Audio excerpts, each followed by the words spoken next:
School sucks. Here's 133 reasons why. Personal note.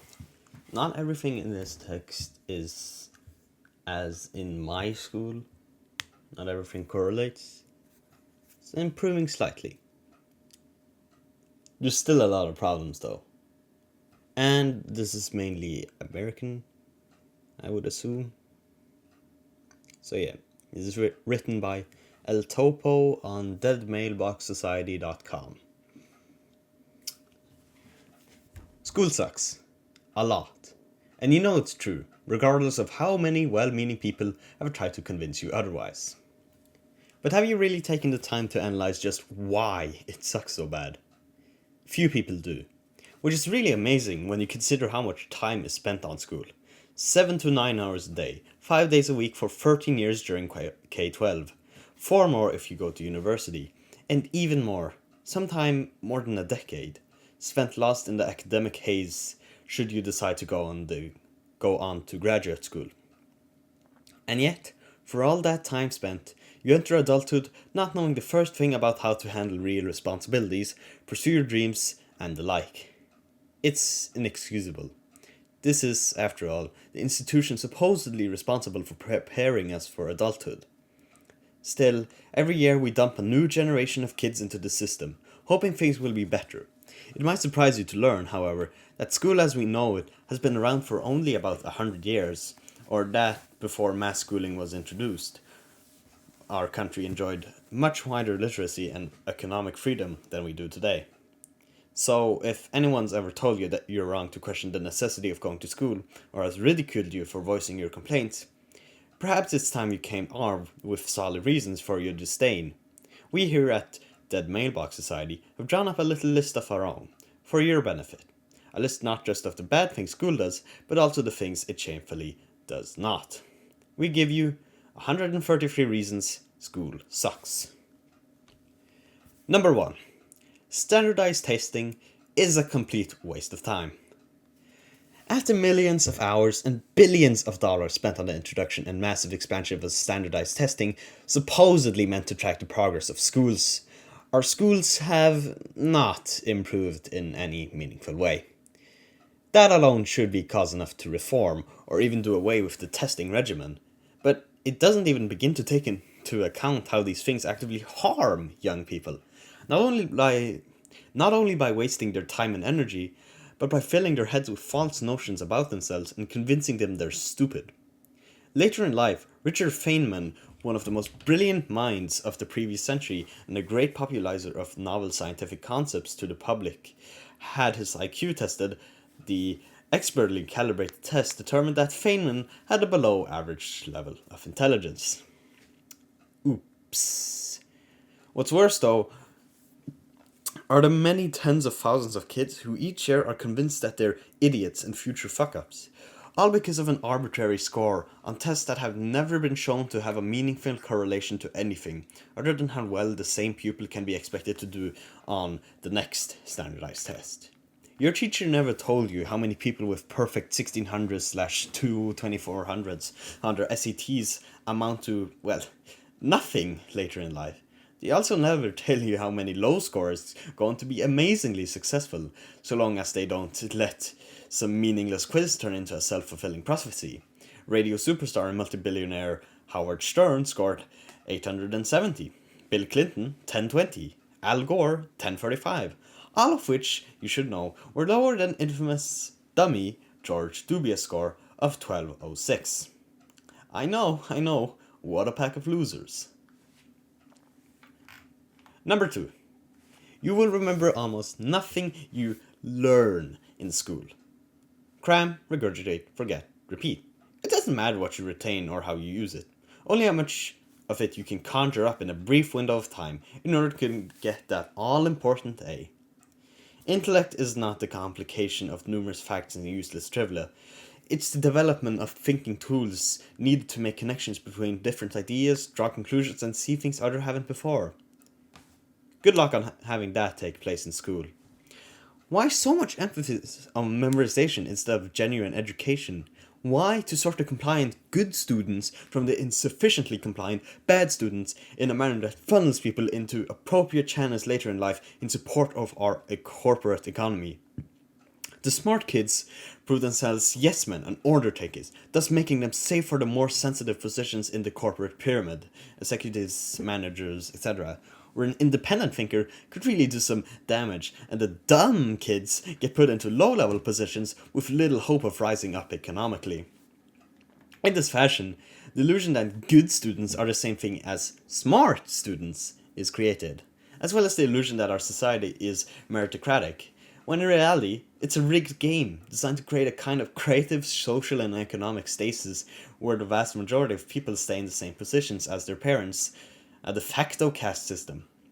In reality, before school, there is very little difference in terms of potential intelligence or aptitude between one child and any other. Children of the same age happen to be at different levels of readiness to take on schoolworks. The bell curve of achievement that takes shape soon after school begins is not a result of some innate genetic difference, but the fact that different individuals with different needs and learning styles are forced through a meat grinder.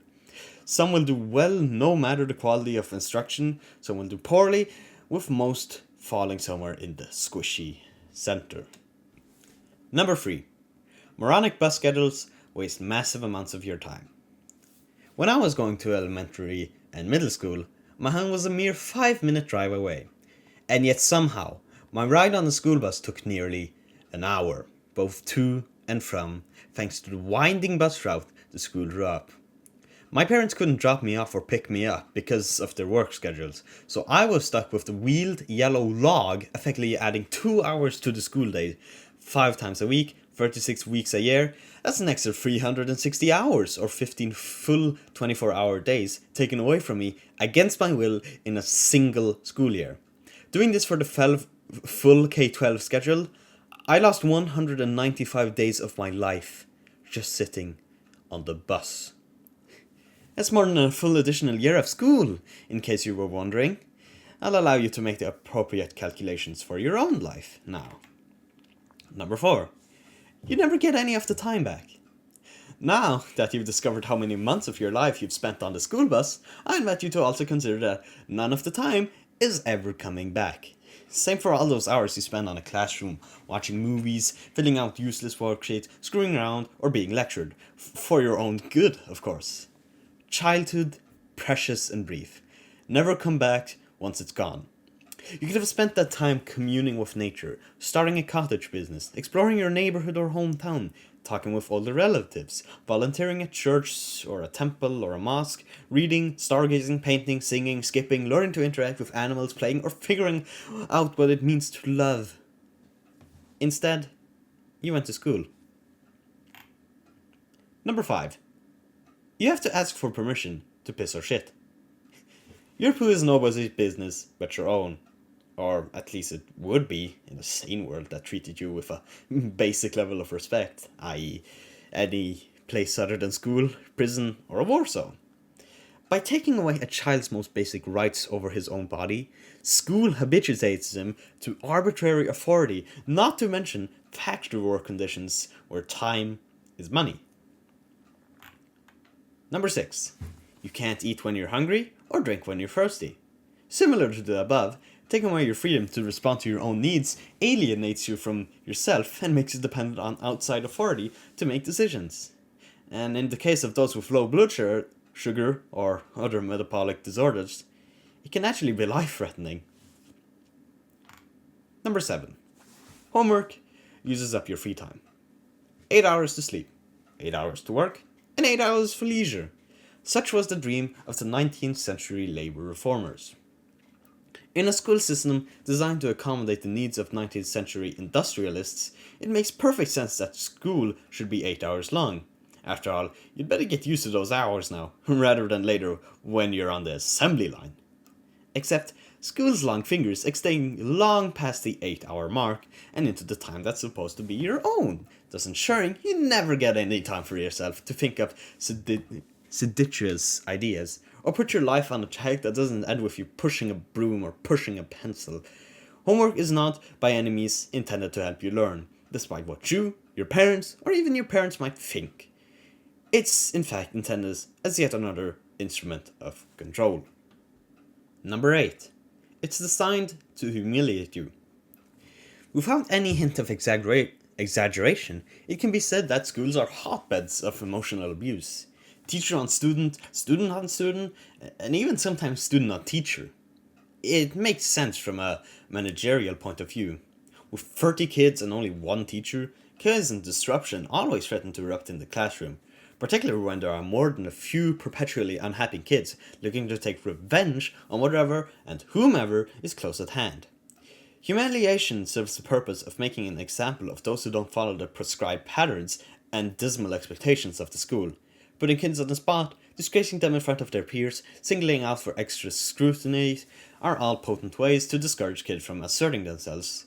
What do you mean those loud announcements on the intercom calling you to remedial math or counselling are meant to do? Student on student bullying and teasing similarly fulfill this managerial prerogative.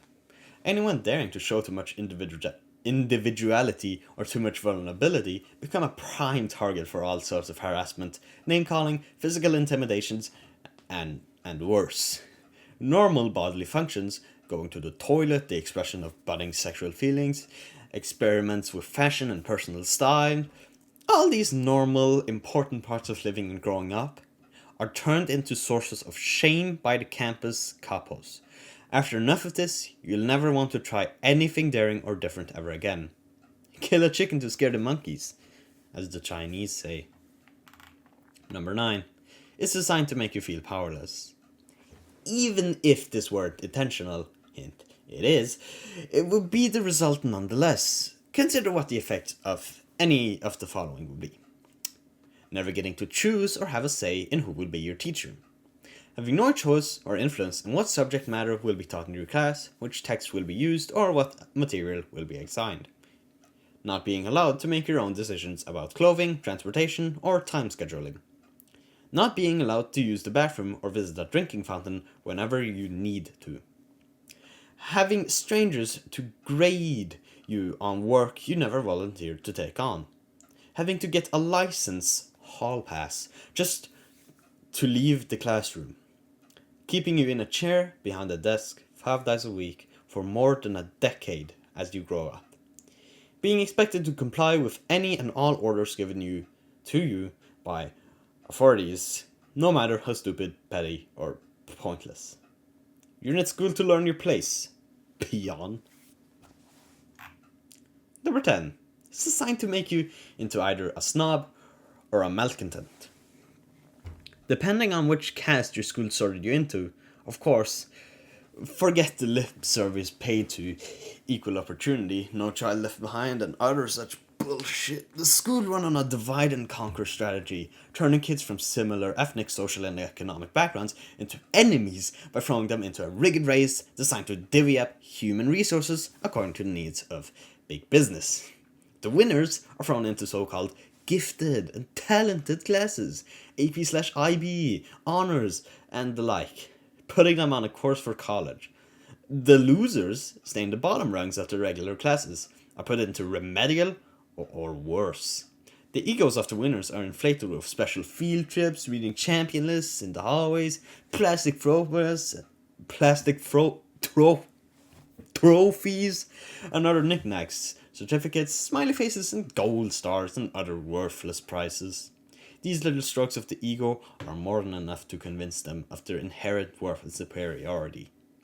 I should know, I was one of them. Conversely, a whole gamut of humiliations is in store for the kids placed on lower levels of the pyramid.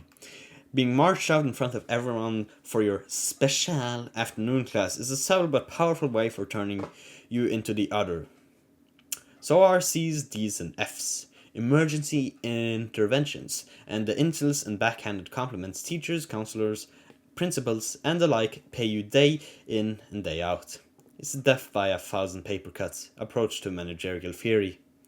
The losers and winners actually start school, typically with very similar levels of intelligence or capability.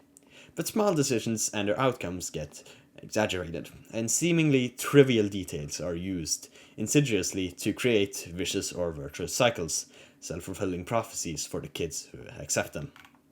As the division process takes place, the different groups come to resent each other.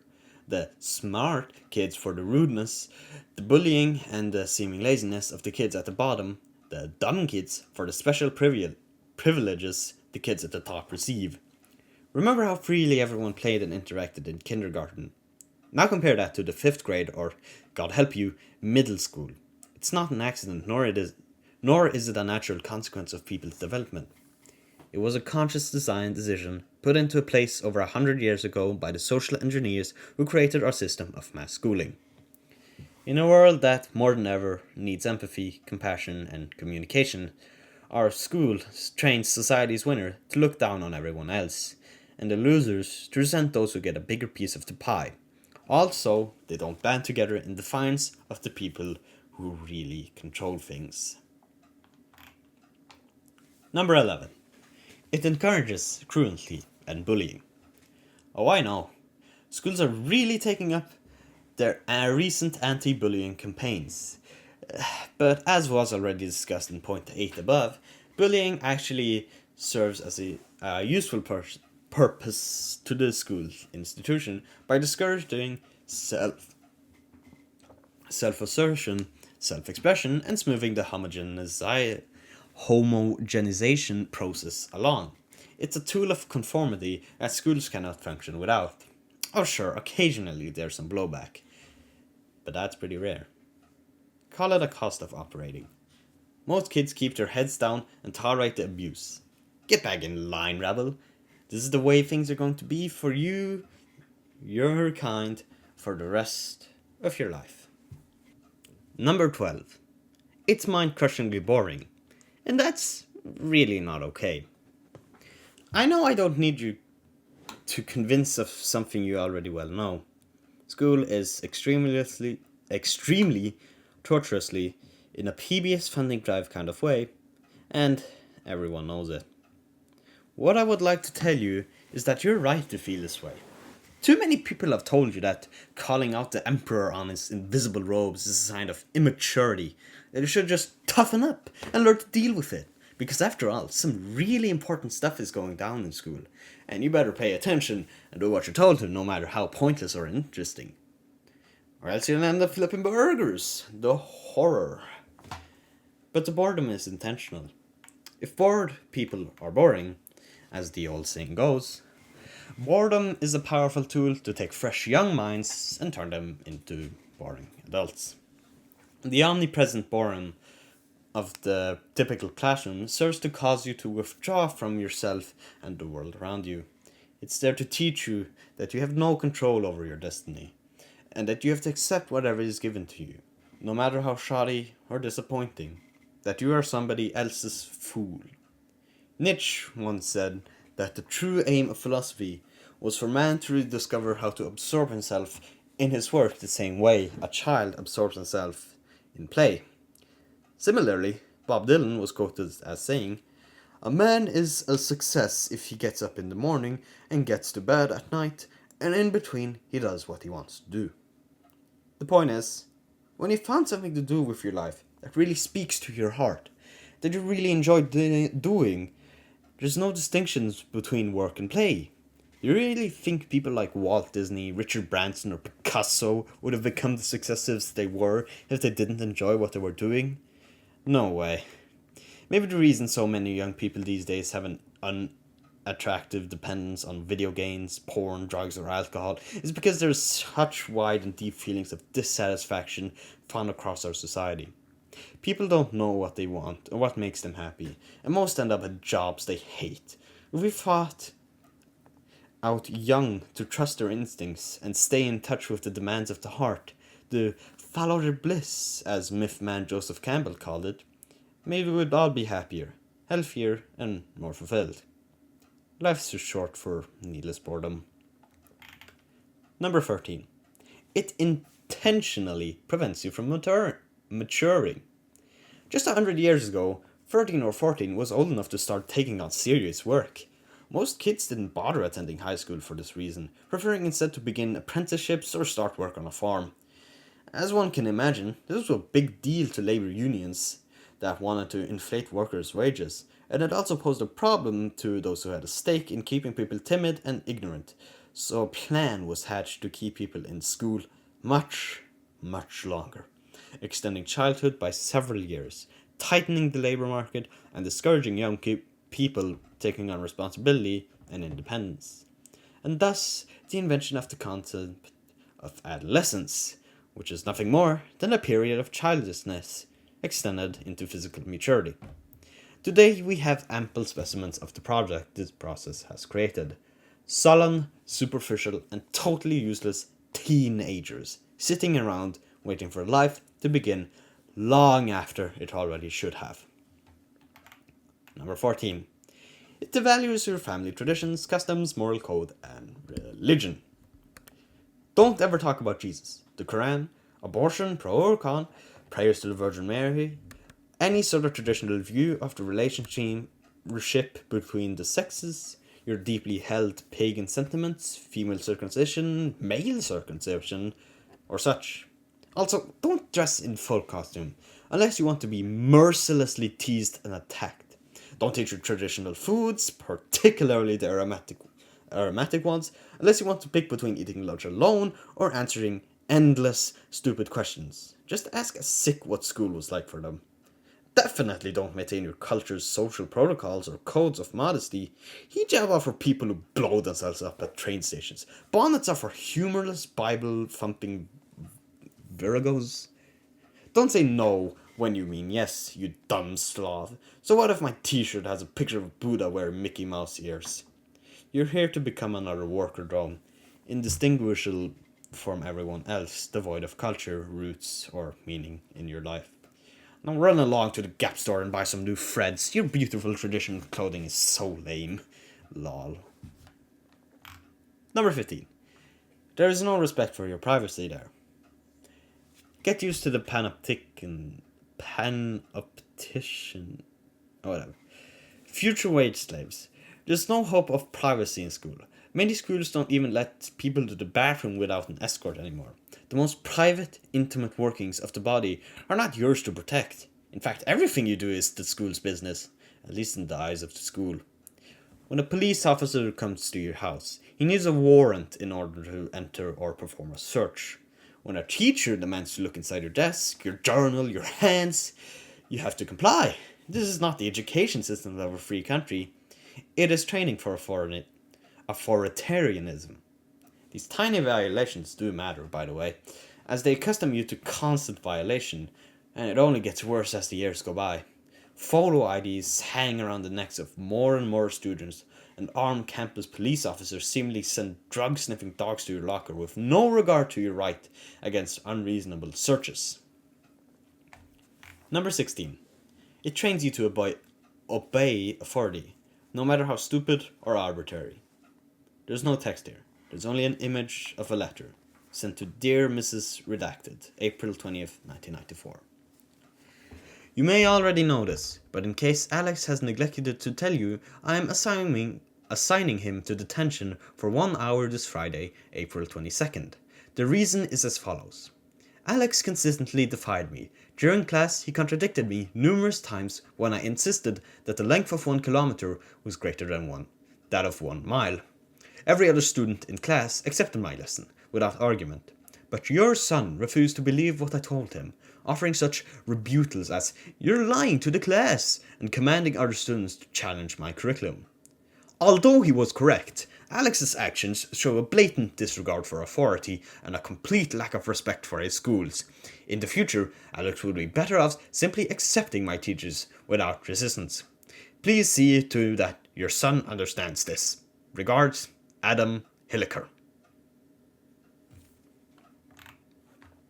Number 17.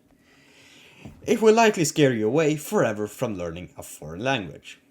This criticism is more specific to schools in the United States, as European public schools actually do a better job at teaching strong foreign language schools, though they do benefit from being in close proximity to numerous other countries. American schools have no idea what they're doing when it comes to teaching foreign languages.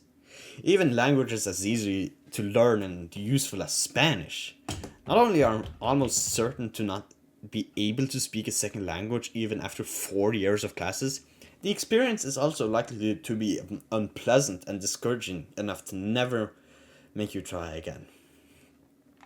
Number 18.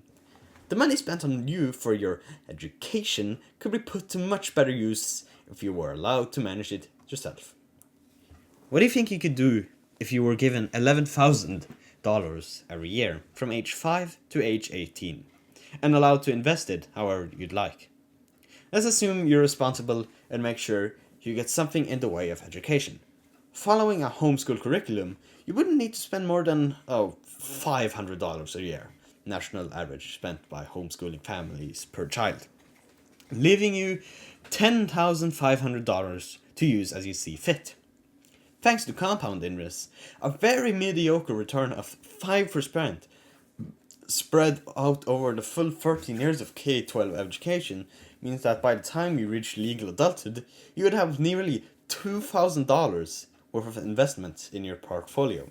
That's enough to buy a house in many parts of the country, or fund 4 years of college, including room and board, and still have enough left over for a tour of Europe, to purchase a formidable personal library, an automobile, and insurance, and still enough to yet create a savings account. Sounds wonderful, doesn't it? $11,000 is, after all, about how much is spent per pupil each year in the public school system. The major difference between that system and the one just suggested above being that students in the former are generally less literate, less informed about the world, less well socialized, and lacking in self-confidence or any coherent plans for the future. Oh, and of course, short of $1,000,000. It teaches you lies about marijuana and psychedelics. That might have something to do with those substances' known ability to inspire a radical re-evaluation of society's mores, cultural expectations, spiritual beliefs, and personal priorities in the people who use them safely. No, LSD isn't going to make you jump out of a high-rise window, and no, pot isn't going to give you schizophrenia or lower your IQ. This isn't to say, of course, that using any of these substances comes completely without risk. That's why you do the smart, sensible thing of performing some basic research first, and making sure you use them properly in a setting that minimizes potential hazard, just like the people who are given prescription sleep aids or painkillers are expected to do, despite those substances being far riskier and more toxic than acid, weed, shrooms, or the like. They'll also conventionally fail to clue you into the fact that many cultures across the world have incorporated visionary substances into their medicinal systems or their rites of passage. There's even promising evidence now that psychedelics are of great benefit to PTSD, post-traumatic stress disorder sufferers, and that marijuana is useful in the treatment of cancer, autoimmune disorders, and other chronic conditions. Instead, you'll be first fed the usual regimen of lies, distortions, half-truths, scare tactics, and old wives' tales. Number 20. It makes simple things appear complicated and difficult. In a mostly phonetic writing system like the one we use in the English language, learning to read, if approached properly, doesn't take long at all. In fact, it's been consistently demonstrated that a young native English speaker can go from total illiteracy to an adult reading level in about a year and a half, and sometimes less. School children, by contrast, unfortunate souls they are, become test subjects for whatever friendly theory rules the day as the national literacy continues to slip. Instead of being taught phonics, they're given phony whole word exercises that treat English words like Chinese characters. Think Dick and Jane, bizarre tactile exercises involving coloured blocks meaning to represent words, and other such nonsense that turns the basic and easily approachable task of learning literacy into an arcane, confusing, and often futile quest. No wonder so many graduate from high school with the reading skills of 6 or 7-year-olds. That's reading. But this same phenomenon applies to anything and everything the school system puts its corrupting touch on. So successful is it in making learning and the acquisition of new skills seem intimidating that most people never try to do anything on their own ever again. Number 21. It makes you physically lazy. Forget the lofty rhetoric about fighting obesity or encouraging healthy habits. What sort of habits do school managers think they're encouraging by having you sit at a desk for 7 hours every day? Combine that with contemporary hysteria about almost non-existent child kidnappings that have made it taboo to let kids walk or bike to school, and you're well on your way to instilling a lifelong habit of laziness. Which, incidentally, is great for funneling people into boring, sedentary office jobs later in life. But I'm sure that's just a coincidence. Number 22. It makes you fat. Not just by training you to sit on your ass for hours on end, see above, but also by feeding you greasy, low-grade food, see below. Schools aren't solely responsible for skyrocketing childhood obesity, but they certainly haven't helped. Number 23. The food's shit. I don't know what it's like these days, but back when I was still wearing short pants, kids who brought lunch from home, cold lunch, were teased for it mercilessly. Which never made sense to me, considering the slop the school served to the hot lunch kids. Bland and unpleasant fruit cocktails, burritos that were more grease than meat, spaghetti so unappealing it looked like a fat Italian guy sick. I was downright happy to have my sack lunch. If this sounds like nothing more than a petty gripe, consider these 3 points. 1. School lunches have been implicated time and again in the rising childhood obesity rates, which isn't surprising. What do you think would happen by serving kids nothing but French fries, reheated pizza squares, chocolate milk, hamburgers, and cheese zombies? 2. A huge industry exists to supply public schools with this outright junk food. Food nobody in his right mind would ever voluntarily purchase anywhere else. Because it's shit. Essentially, it's a government-supplied monopoly. A guaranteed market, because the customers have no choice in the matter.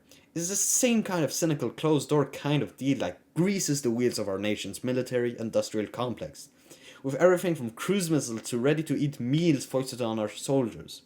It's great work if you can get it, no matter how awful your product is. There's no competition. 3. Time and again, serious questions about the sanitary conditions of the places where this crap is made have been raised. Ever a fast food nation? Who knows the amount of rat tail, sawdust, industrial soaps, cow poop and other adulterants have made it into school children's lunches? Number 24. It makes you intellectually lazy. If you've ever been around young children, you know that they want to know everything. Heck, maybe you remember when you were like that yourself. So what happened? Well, years and years of not being allowed to read whatever you want, getting put down or teased for stupid questions or disruptive talking, and puerile learning materials take their toll. It takes about 2 to 3 years to break a child's spirit. Just compare the bright, inquisitive, and energetic nature of preschoolers to the passive, petty, apathetic, and bored 3rd and 4th graders within the same school district. Worse, standards are so low as you get older, and so little effort is made by your teachers to assess the actual quality of your work. How easy is it to write a book report using Spark Notes or Wikipedia synopsis? That it would be miraculous if you didn't complete the experience with a heavy contempt for academia and learning in general. It cuts you off from your community. Schools segregate you by age, and often by household income. Rarely to never will you have any meaningful extended contact with people substantially older than yourself, nor will you spend much time with those younger than yourself, unless it's to bully or tease them, as is often the case. We accept this as normal, despite it being a completely unnatural recent reordering of things. Without a connection to the past and the future, as there is when people of different ages mix freely, there is no community, no crucial continuity of ideas, traditions, and culture. The young learn to dismiss the old, and the old learn to fear and distrust the young. In this way, people never learn to develop a firm footing in the world immediately around them, and thousand neighborhoods and towns and neighborhoods become exchangeable, almost identical places, amounting to little more than living quarters shared by strangers. No wonder modern life is so lonely. Number 26. It's taught by idiots. Yes, your teachers really are, by and large, idiots. Notice how little curiosity your history teacher has to learn more about history, or your science teacher for science, and so on. And have you also noticed how they usually know next to nothing about anything that doesn't fall into their narrow speciality? Here's a fun tidbit. Of all different majors in our university system, guess who has consistently ranked the second lowest ranked students across the board? Education majors. Yes, sir, the people supposedly tasked with encouraging learning and intellectual investigations in the young are almost all substandard students themselves. Just an accident, I'm sure. Nothing to see here. Curious as to who the very lowest people are and what field they go into? That brings us into our next point. Number 27. It's run by even bigger idiots. School administration majors have consistently been rated as the poorest students in the entire university system for years on end. Naturally, they are the people we put in charge of our K-12 schools. Makes sense to me. As an adult, I suggest you get to know some people in this profession. You will be amazed by the widespread ignorance, bigotry, dim-wittedness, and retrograde thinking you will find among them. Some of them even seem barely able to function as human beings. This is of course by design. Principals and superintendents don't really run the schools. They're puppets to subtly hidden centralized powers with a vested interest in controlling the education system. If you're curious as to who these people are, well, just follow the money. A fact that also explains why people tend to not last very long in these positions. As long as they're content to play the useful idiot, they can sit content. But once trouble comes, or they do something that gets in the way of the insidious systemic imperatives of the mass schooling project, they're tossed into an invisible dead-end make-work job at school district headquarters, never to be seen again. This is true all across the country, at all schools that receive public funding, and if you pay attention, you will notice the patterns playing out in your hometown just as much as it does anywhere else. Number 28. Large corporations count on you being there to make themselves richer.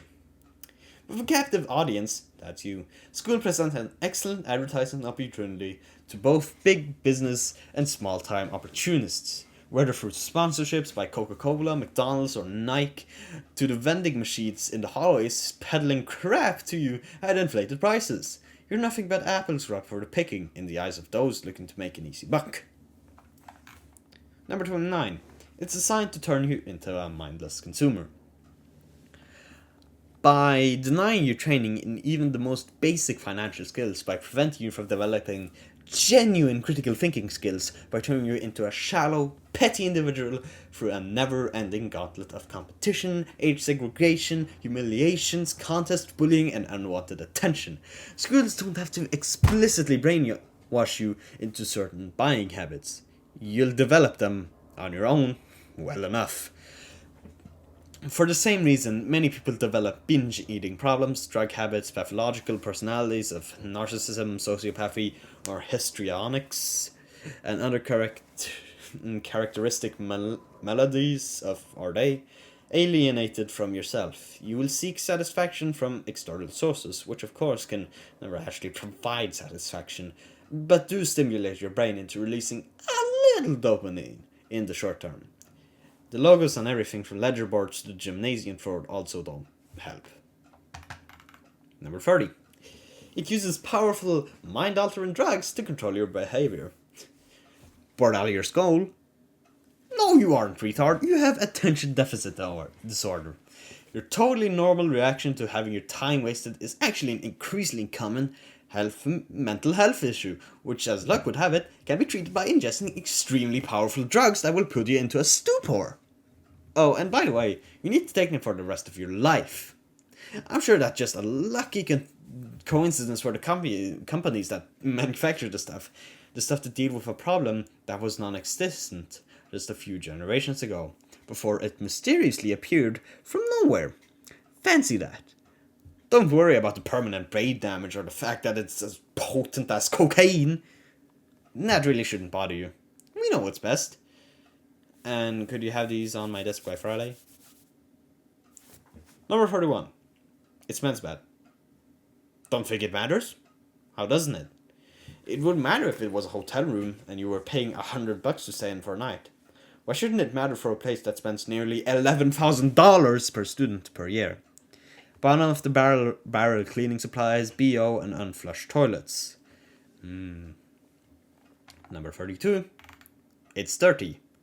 When a restaurant or a movie theater is dirty, you can complain to the manager. You can also vote with your feet and not go to those places to spend your money again.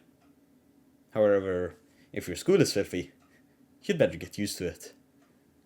Number 33. The school busing system eats up resources that could have been used to give your town top-notch public transit. Why on earth does a school of 300 to 500 need a fucking fleet of heavy-duty buses that are only used twice a day tops? That money could have been spent on providing your town a fleet of buses. Utterly important considering how lacking our country's public transit system is. Number 34. It forces you to recite the Pledge of Allegiance. Creepy, creepy, creepy. No other word better describes this daily ritual. Whether you think the flag is a beacon of justice and democracy or a blood-stained symbol of slavery, genocide, and relentless war, what business does any institution have you treat the damn thing like it's the Shroud of Turin? Compulsory shows of obedience belong in North Korea. It fills your head with propaganda, distortions, and lies about history. Among them, America and the UK's are the best of friends and nothing questionable could ever come out of that relationship. Abraham Lincoln was a moral and ambitious man who wanted nothing more than to help integrate African Americans into mainstream society.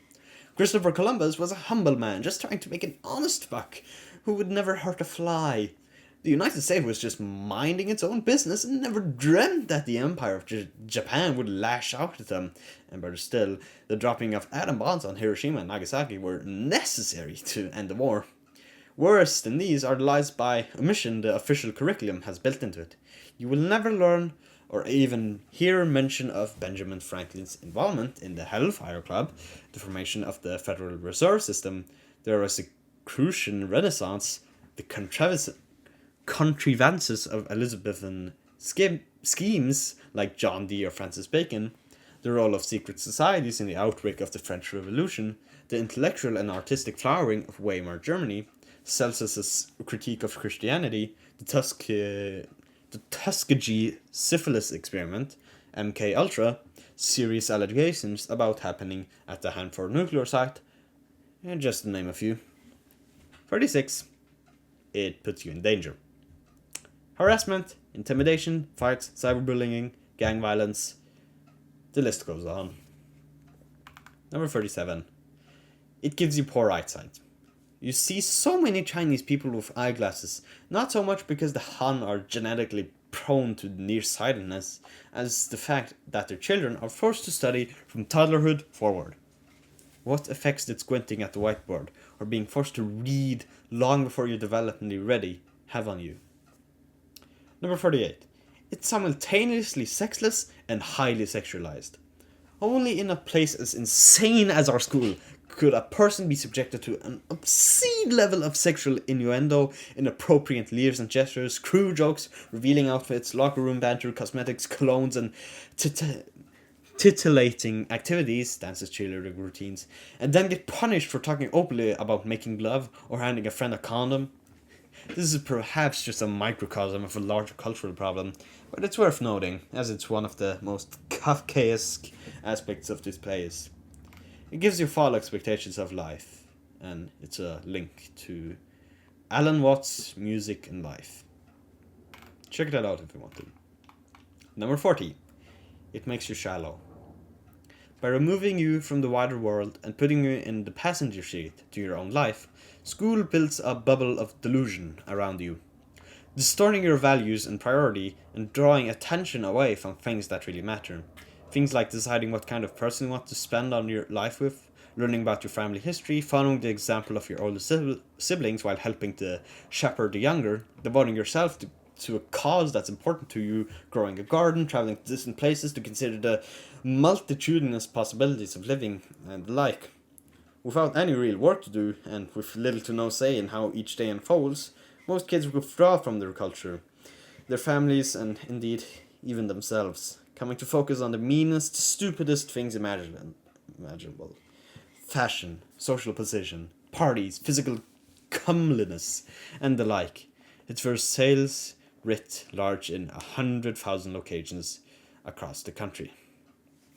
The worst thing about this is how getting into the habit of focusing on these tiny trivial matters will make adult life all the more difficult. In a world that expects results, we set up people to begin the difficult journey of life with a completely screwed up set of values. Science is starting to confirm what many of us have already known. The cool kids grow up into losers, and the nerds, freaks, and nobodies who actually make something of themselves later on are often so damaged from the experience that they have trouble forming healthy relationships, relating to other people, or showing compassion to those less fortunate than themselves. Number 41. It's ugly. For buildings that typically run tens of millions of dollars to build, and they sure are a homely bunch.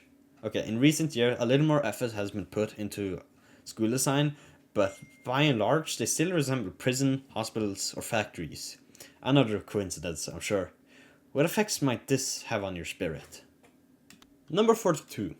It's a hotbed of corruption. Many substandard, poorly run companies could not survive without sweetheart contracts given to them by the school system.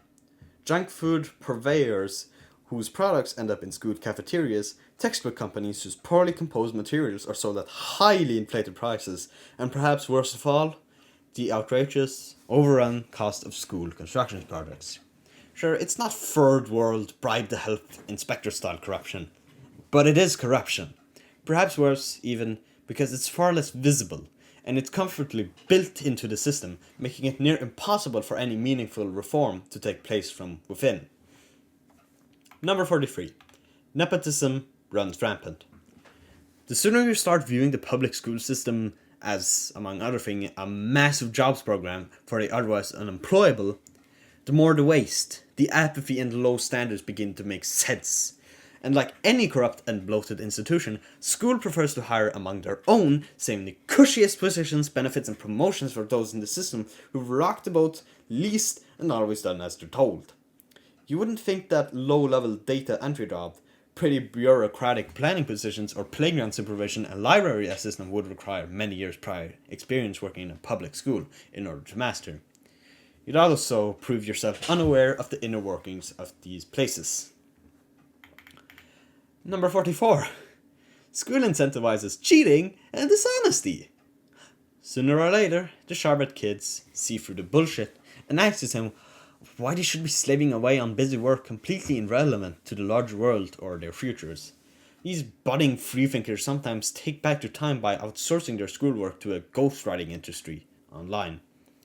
On a much more basic level, when you artificially limit access to elite degrees and job opportunities by state-sanctioned rationing, professional licensing, educational privileges based on compliance, etc., why should you try to do things the honest way?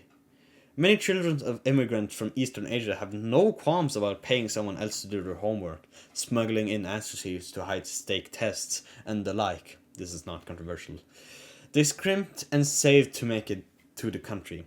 They're not going to allow a completely arbitrary system keep them from rising through the ranks. It's a perfectly rational response to an idiotic and unfair system. To put it another way, why is it okay for the system to cheat you, but not okay for you to cheat it back? Number 45. It encourages depression. It's not hard to figure out that most people at school don't care about you. And the few who might are nowhere near the same level as your parents, your siblings, your church community, or a beloved pen pal.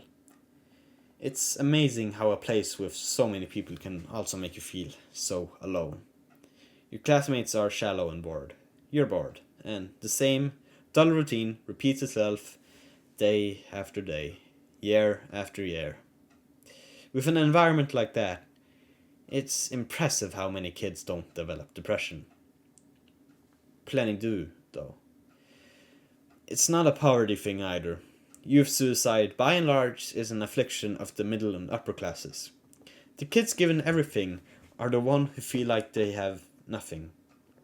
Combine that with insane pressures related to standardized testing that correlate to nothing of value or advertised as determining one's future, bogus grades, jockeying for petty social power, and all the rest. It's no wonder some people crack.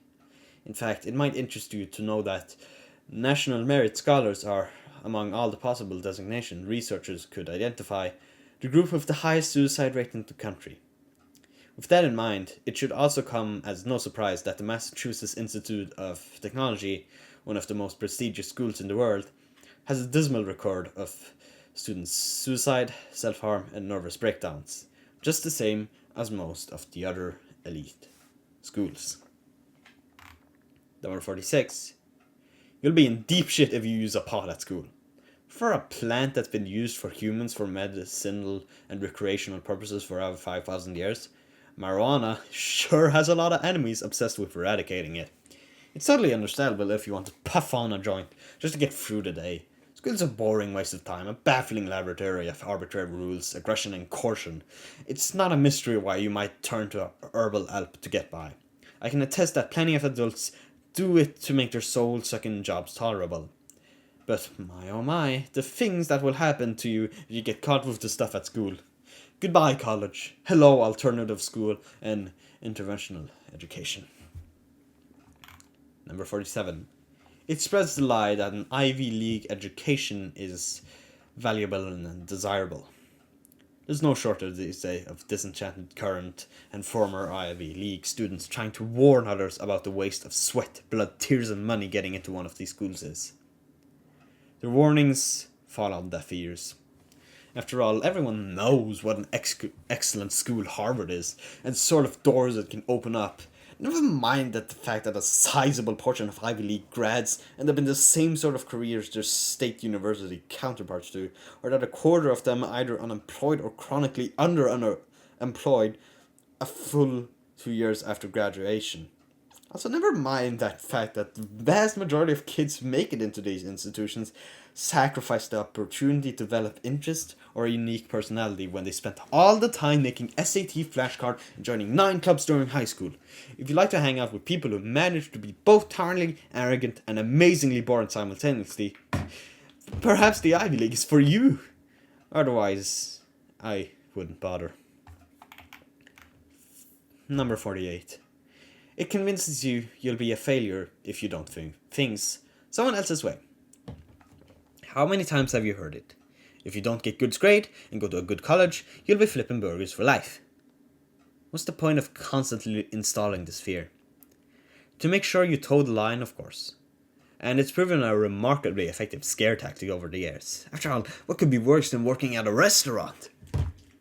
Your teachers never tell you how many insanely rich, insanely talented people either didn't bother with college or didn't bother with finishing it.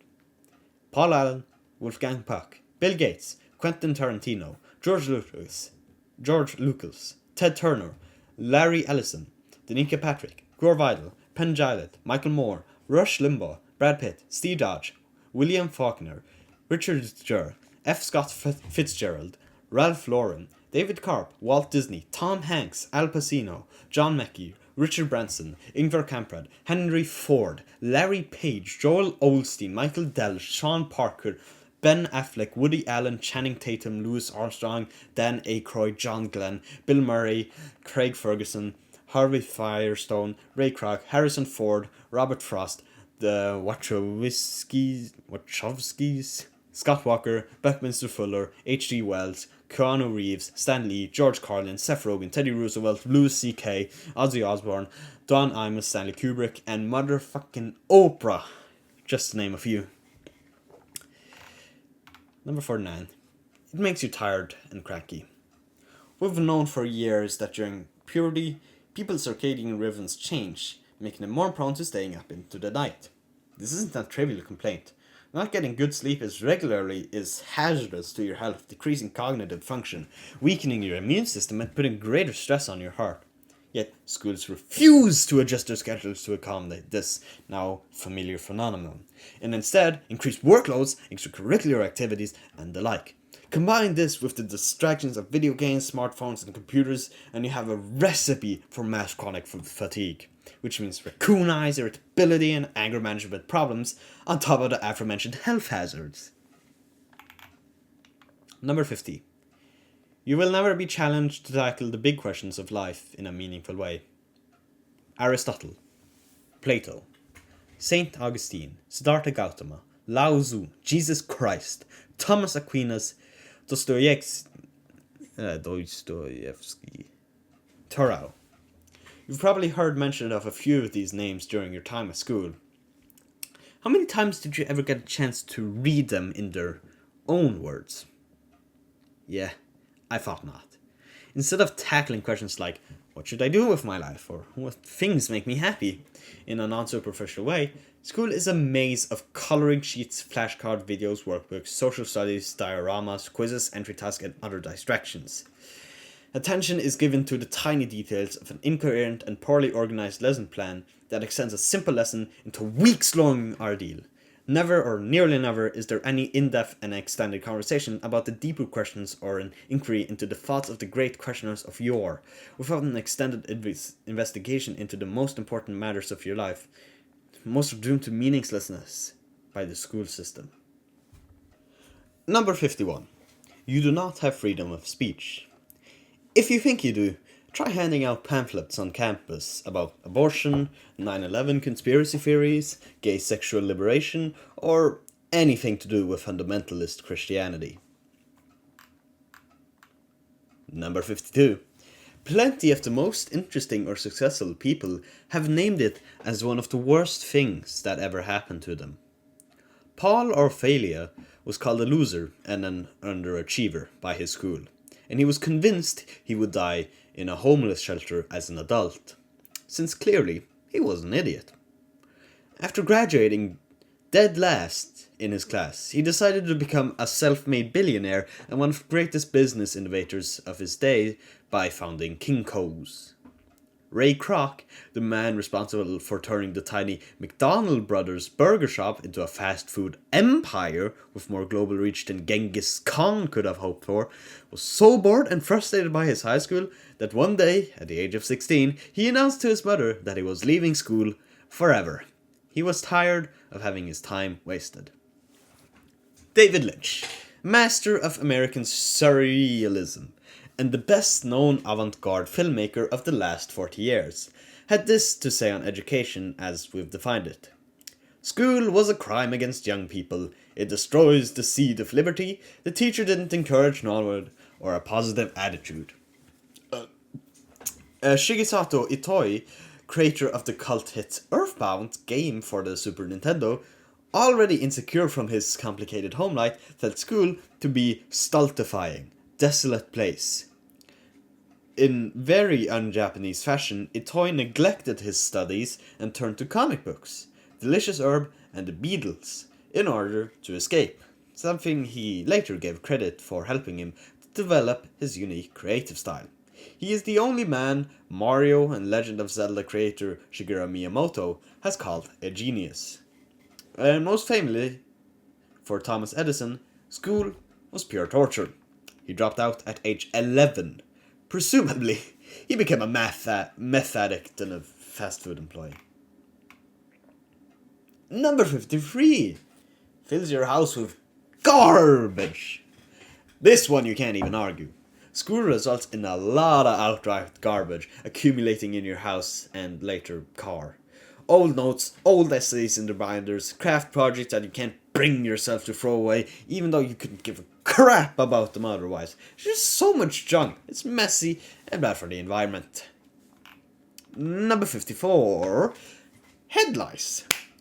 Farmers know that if you plant the same strain of the same crop Over and over, in tight, rigid spaces, the price you'll pay for the efficiency such a system affords is a grotesquely higher susceptibility to disease and parasite attacks, and to our agriculture systems appealing over reliance on pesticides. Appalling. Much the same, cram dozens, hundreds, or even thousands of kids together in near cattle car conditions, you create a literal breeding ground for all sorts of nasty things. Chief among them, as you are no doubt familiar with, is head lice, a plague responsible for countless disruption and invasive, compulsory medical inspections. Not to mention unimaginable humiliation and stigmatization for the kids unlucky enough to play host to these disgusting creatures. You don't see homeschooled kids missing their studies because of lice, now do you? Number 55. Mono. Enough said.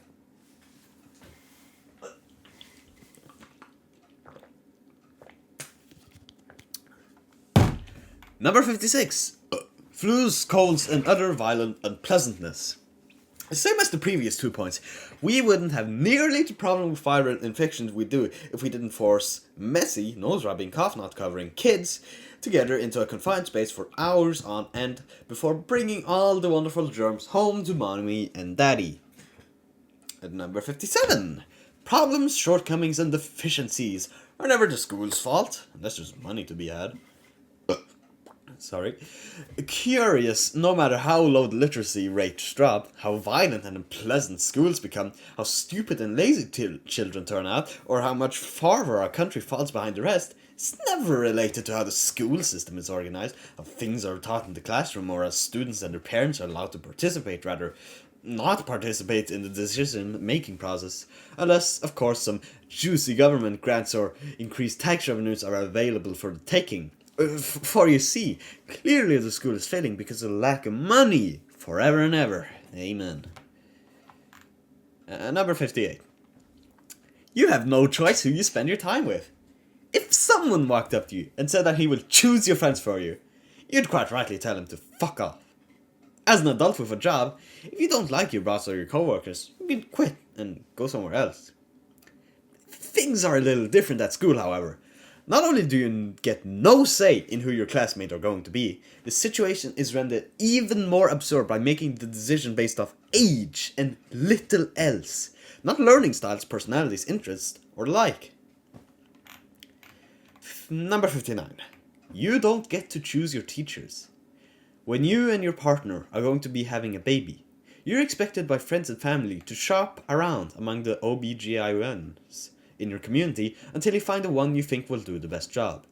When your refrigerator or your laptop breaks, you're the one who picks which repair place you'll call in order to get it fixed, or which store you'll go to if you prefer to buy a replacement. Even the most trivial decisions in life offer a dazzling array of options people would never dream of interfering with. Next time you're at the supermarket, consider how many toothpaste brands there are, or how many different kinds of shampoo on the shelf, and who there would dare tell you which one to buy. Yet, when it comes to education, something we're constantly told to is absolutely crucial to the future success and welfare of an individual. You and your parents are never consulted as to your preferences in who will be in charge of your schooling. Some might defend this by saying that the school people are experts and thus are better equipped to make that decision. But again, if that's the case, why don't we have people decide who our surgeons gonna to be when we need an operation, or who will build our house, or who will watch our children when we need to go out of town on business? These decisions are absolutely critical as well, even life and death. Yet no one would be brazen enough to suggest that none of them should be up to the individual. And this is to say nothing of the quote-unquote experts' dismal track record in educating kids. Putting that aside for a moment, being the son of 2 public school teachers, I can tell you the other reason this system is bogus. No thought is put into whose class you end up. It's a completely random process with about as much thought put into it as you put into which garbage can at Costco you put your greasy napkin to. Teachers don't even get a say in who's in their class and who isn't. It's a human come-by. These days, controlled mainly by computer, we are not a human being, but a number with a few tag attached to your name. Grade, special ed, gifted and talented, male, female. If the decision of whose class you'll be attending is so important that you and your family cannot be trusted to make it, why do schools put so little thought into it? Number 60. School creates a highly artificial environment that makes you focus on meaningless bullshit. In case no one told you before, I'm telling you now. Once you're an adult, nobody could give a shit about your fashion sense, your height, what neighborhood you originally came from, or other such nonsense. In school, it often seems like these things are the only things that matter, and if you're too aloof or inept to master them and wield them, you can expect to be on the receiving end of copious abuse from your peers, or worse, being ignored completely. It's the vapid logic of Versailles foisted on the working masses. Number 61, you get in trouble for talking. Yes, talking. One of the defining traits of human beings, and a skill that needs to be practiced constantly by children in order to gain social and linguistic mastery, is a punishable offense in school. Never mind that verbal agility and free-flowing eloquence are perhaps the most useful skill a human being can have. It's mildly annoying to teacher to hear your voice. So it has to go. Science fairs. Number 62. Fuck science fairs. Nobody even likes them. Kids hate doing them. Parents hate having to make trips to the store and deal with crocodile tears the night before things are due. And teachers really don't seem to like grading them much. So why do they keep happening? Nobody is actually learning anything about science. And that's to say nothing of all the time, effort, and money that goes into producing these cardboard and paper turd piles. Number 63. Sexual harassment everywhere. All the time. I'm not talking about some bogus rape culture, though that is far from saying that girls don't get lots of unwanted and inappropriate attention at school. I'm talking about the sexual pressure cooker of your typical middle or high school, particularly intrasexual pressure, where hundreds of insecure and recently pubescent young people come viciously to prove their worth among young men. It's constant power gains, tiny dick doll, ball tapping, towel slapping, fat shaming, chokeholds, onanistic gestures, mushroom stamping, allusions to possible homosexuality, threats and hard glares, ass patting, and the like. It's little wonder so many young guys end up as loners, basement dwellers, or cowardly 30-year-old virgins. Number 64. Teachers, administrators, and parents go insane over tiny issues. Are girls who wear colored snap bracelets covertly advertising sexual services still performed? Should students be allowed to walk near the loading zone after regular busing hours? Does Dungeons and Dragons promote Satanism? These debates, barely worth having, will eat up your school's collective mental energy much more than questions of securing an apprenticeship for you, arranging studies abroad, bringing in meaningful guests who would benefit any classing they entered, creating a community garden, or anything that might actually make a damn difference. Number 65. Awkward boners. Awkward boners everywhere. Peter, come up to the board and try to solve this equation for us. Peter?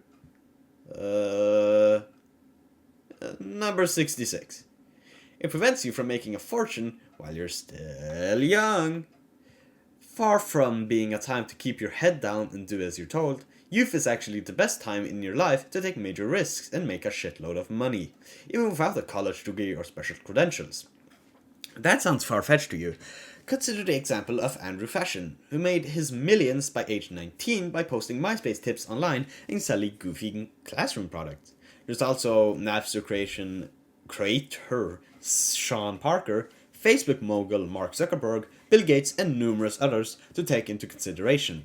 That being said, how can you expect to replicate even a tiny portion of their success if all your time is being spent in a classroom working on homework or decompressing from school on the weekends? Number 67. It's increasingly anti-male. Lots of little boys like to draw army men, guns, sword-wielding warriors, and the like. In a saner age, this was seen as a normal part of a boy's growing up. Now it's seen as a sign of violent psychopathy that absolutely has to be punished to the fullest extent possible. Other little boys, as young as 6, are literally arrested for sexual harassment, in quotes, if they plant a kiss on a little girl's cheek. And none of this is even to touch upon the structural complaints against the school day, in which sitting still, being quiet, and waiting in lines are prescribed rituals better taken on by girls whose bodies aren't pumping them full of testosterone. Number 68. School is an extremely alienating experience. You're not a person at school. You're a number in a database somewhere. You will be given a desk, identical to all other desks in the school, a locker, identical to all the other lockers, and classmates, selected to be with you because you happen to be the same age, and nothing else. Oh sure, some bleeding heart, Kool-Aid drinking teachers will wax poetic about their love for you, and describe in fine words the marvelous things they hope you do as you enter adulthood. You should also consider what a formidable, read impossible task this is when the average middle or high school teacher has over 180 different students each year, every year, over the course of his entire career.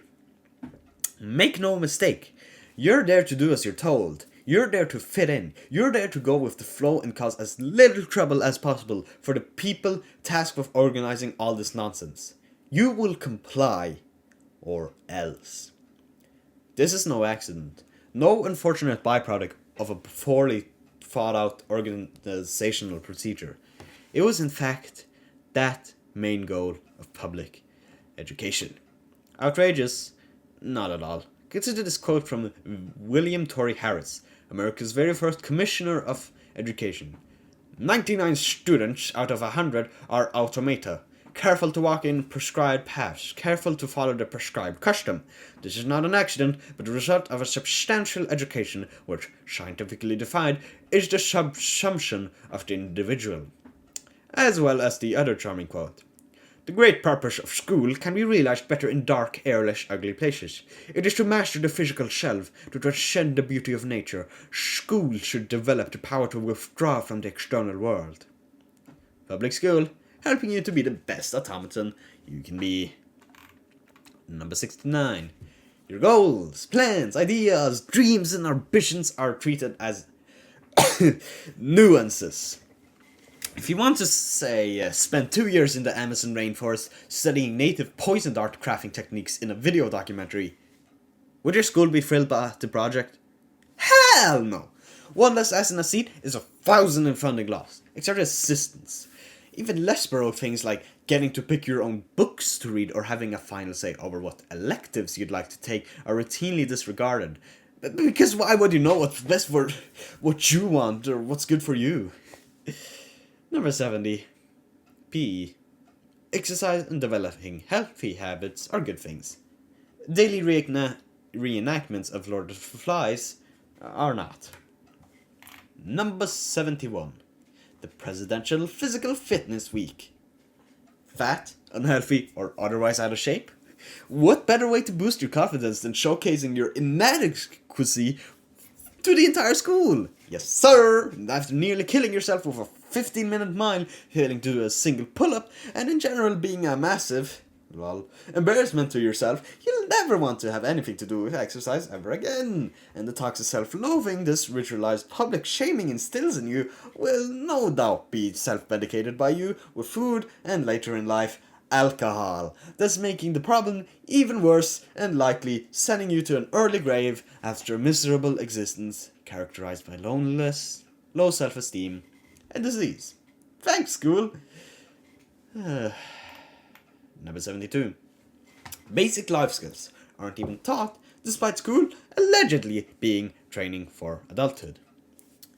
Mentioned already in different parts of this article, it is important enough to get its own section. All the things you'll wish you knew once you were living on your own will be a complete mystery to you, since things like renter's right, opening an IRL, or what the hell an IRL or IRA even is, couponing, how to start a voters initiative, website design, how to get a business card made, black tie etiquette, and more are not taught. They're not even mentioned. Instead, you wasted your time learning the ideal gas laws, declamating Maya Angelou's poetry, and making book report posters. Number 73. Initiative is mocked and discouraged. The crooked nail gets the hammer, as the Japanese say. Kids who put in extra effort are treated like freaks by their classmate, and all too often, with condescension by their teacher. Going above and beyond or showing enthusiasm are probably the easiest way to become a pariah in school, short of being a conjoined twin or having regular epileptic fits. Number 74. School elections, Part 1. So obvious it almost isn't worth mentioning. But let's review the typical invalid complaints while we're here. School elections waste a humongous amount of time, forcing uninterested kids to gather to listen to half-baked speeches by cheerleaders, dude bros, and those tragically deluded intellectual types who don't realize they don't have an ice cream cone's chance in the Sahara. They inflate the already overinflated egos of the prematurely popular. They waste tons of materials, posters, buttons, etc. It's all pointless anyway, because the people elected into these positions don't have any real power anyway. Obnoxious, chauvinistic displays of dominance in the hallways, classroom, and online in the lead up to the final vote. Blech. Number 75. School elections, Part 2. So those are the usual complaints. A lesser discussed point is at least as important and deserves its own section. What point, you might ask? It's rarely mentioned. But have you ever stopped to consider the considerable damage school elections cause to your opinion of democracy and representative government? With school elections, you learn that nobody with good ideas will be vetted by the establishment on the one hand, or popular support on the other. You learn that elections are a farce to conceal the true nature of the power structure and preserve the status quo while maintaining the illusion of choice. You learn that the meanest, crudest, least far-looking are natural at navigating the corridors of power, and you learn, rightly or wrongly, that democracy doesn't really mean rule by the people. Not sure if bug or feature. Number 76. The body is desecrated, and normal bodily functions are penalized. God help you if you have to fart in class. You're never going to get the chance to run out to the hallway to let that sucker rip. And your classmates are never going to let you forget it either. Isn't it a bit creepy how little control you're given over your own body at school? Hall monitors make sure you don't take too long of a sip at the drinking fountains. You have to fill out paperwork to use the bathroom.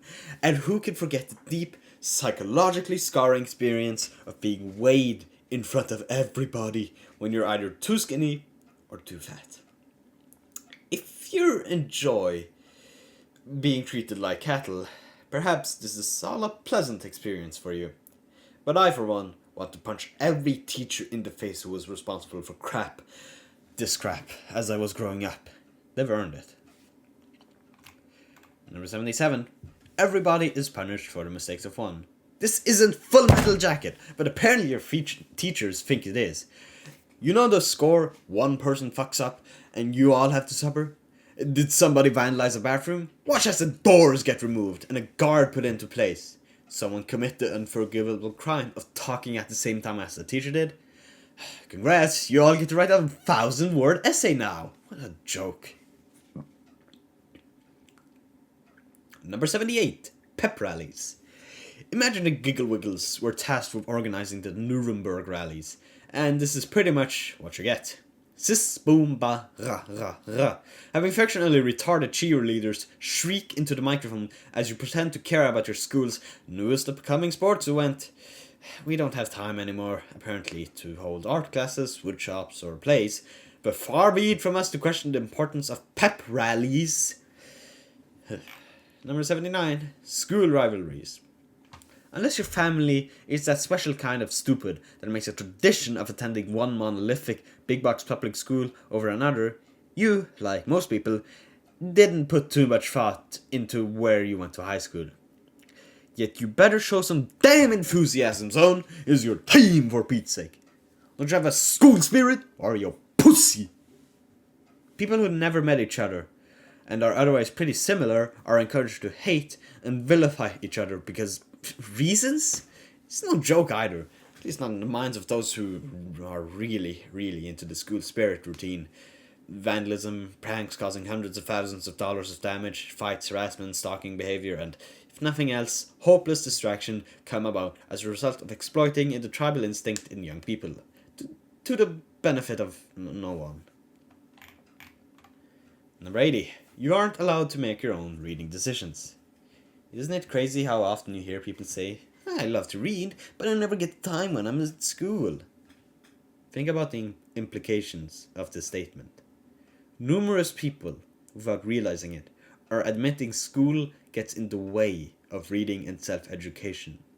Of course it does. It uses up all your time during the week, and when you finally do get some free time, you're too exhausted, emotionally, physically, to do anything worthwhile, including reading some really good books.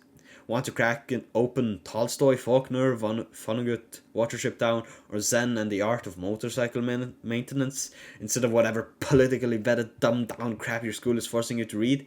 Yeah, good luck. There are only so many hours in the day, and your so important grades will suffer if you use your time as you see fit, instead of keeping your head down and following along. Number 81. You won't be told about the many alternatives, all of which have a better track record. Most of the criticisms here are directed at government schools, but one should take into account that many, if not most, can also be leveled against most private schools. That being said, even a shoddy private school experience is superior to the average public schooling.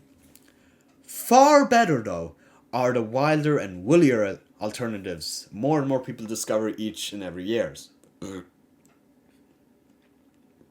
Things like free schools, homeschooling, and perhaps the most radical of all, unschooling.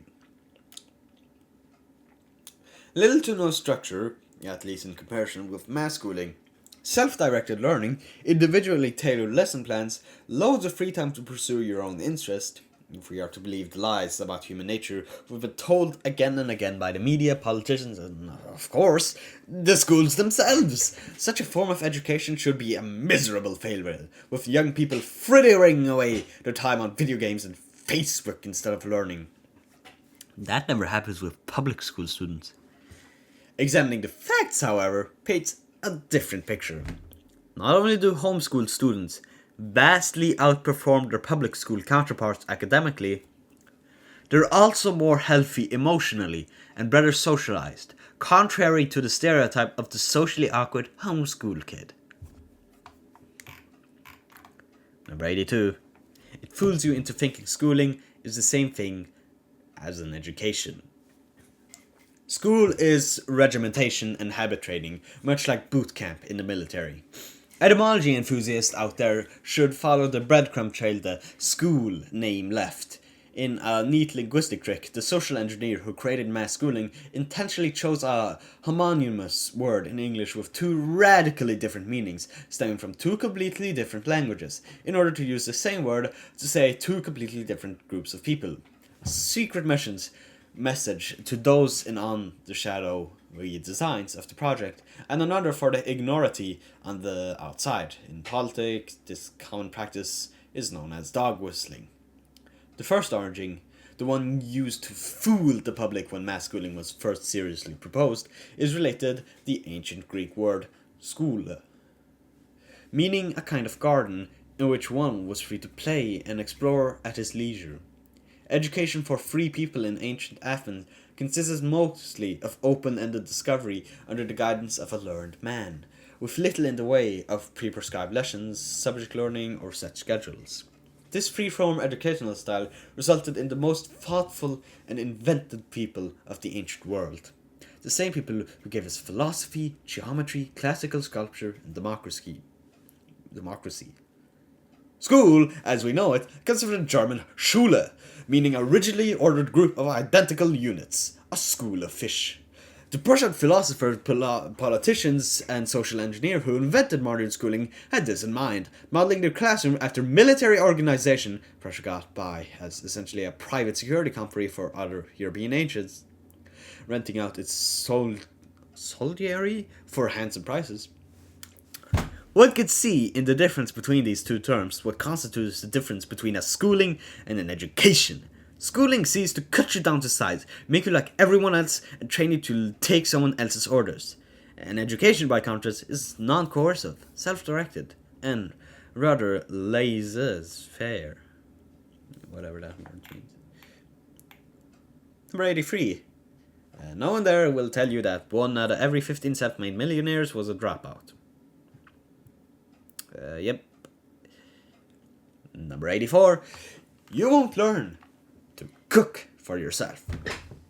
The booming fast food and instant meal industries in this country didn't come about merely as a result of people taking on busier schedules. They also thrived due to modern people's inability to put together a decent meal on their own. How did this happen?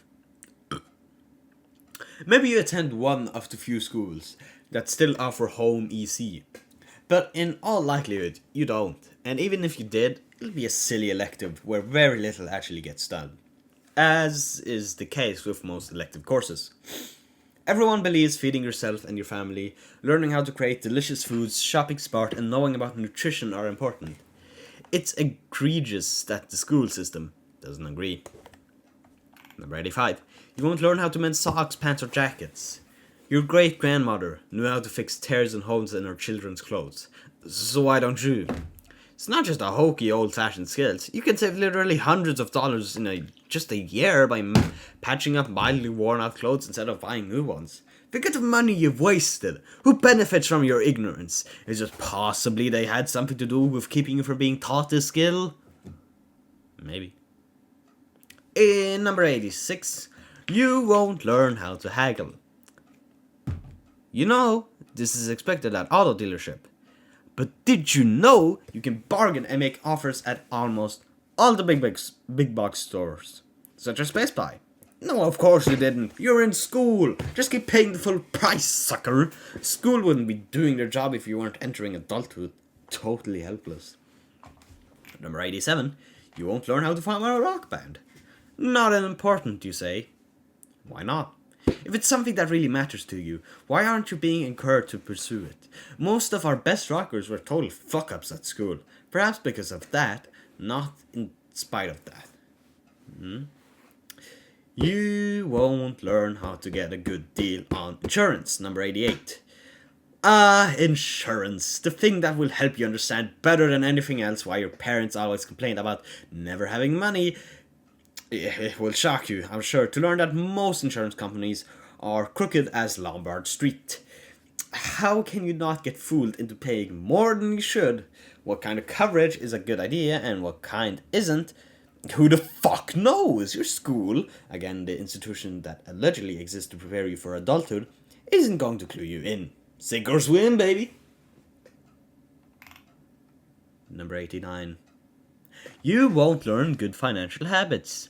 Keeping a budget, saving for future expenses, using debit and credit cards responsibly, and the like are all things we need to learn. School will leave you in the dark about all these things. Remember, it's there to prepare you for adulthood. Hold up. Number 90. Your hobbies are banned. Do you like to design computer games, compete in rough contact sports like judo or MMA, or dress in a glam rock style? Good luck getting a chance to pursue those things.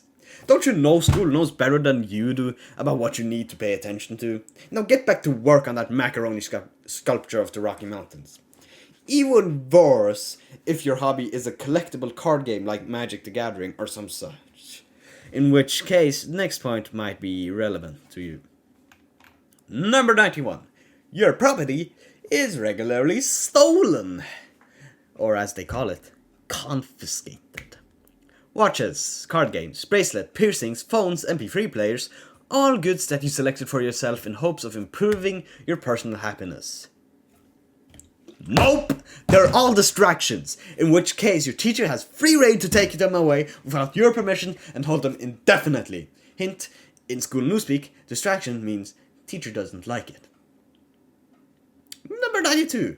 It encourages you to grow up into a needy, independent adult.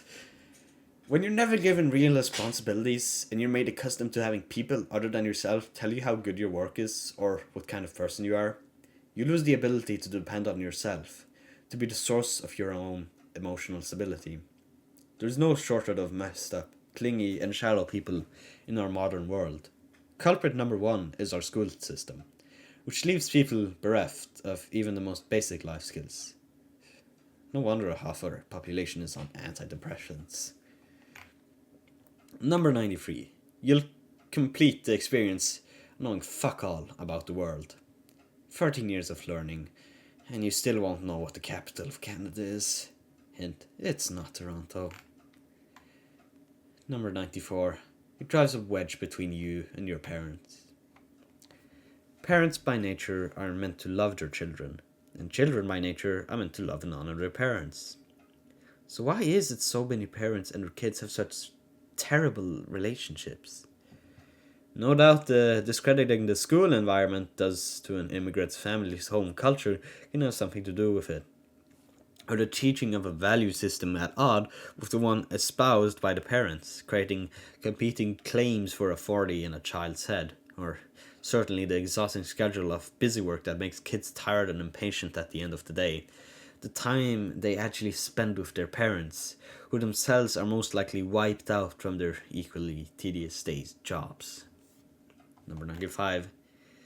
You won't learn how to feed yourself, find transportations, or find shelter without money.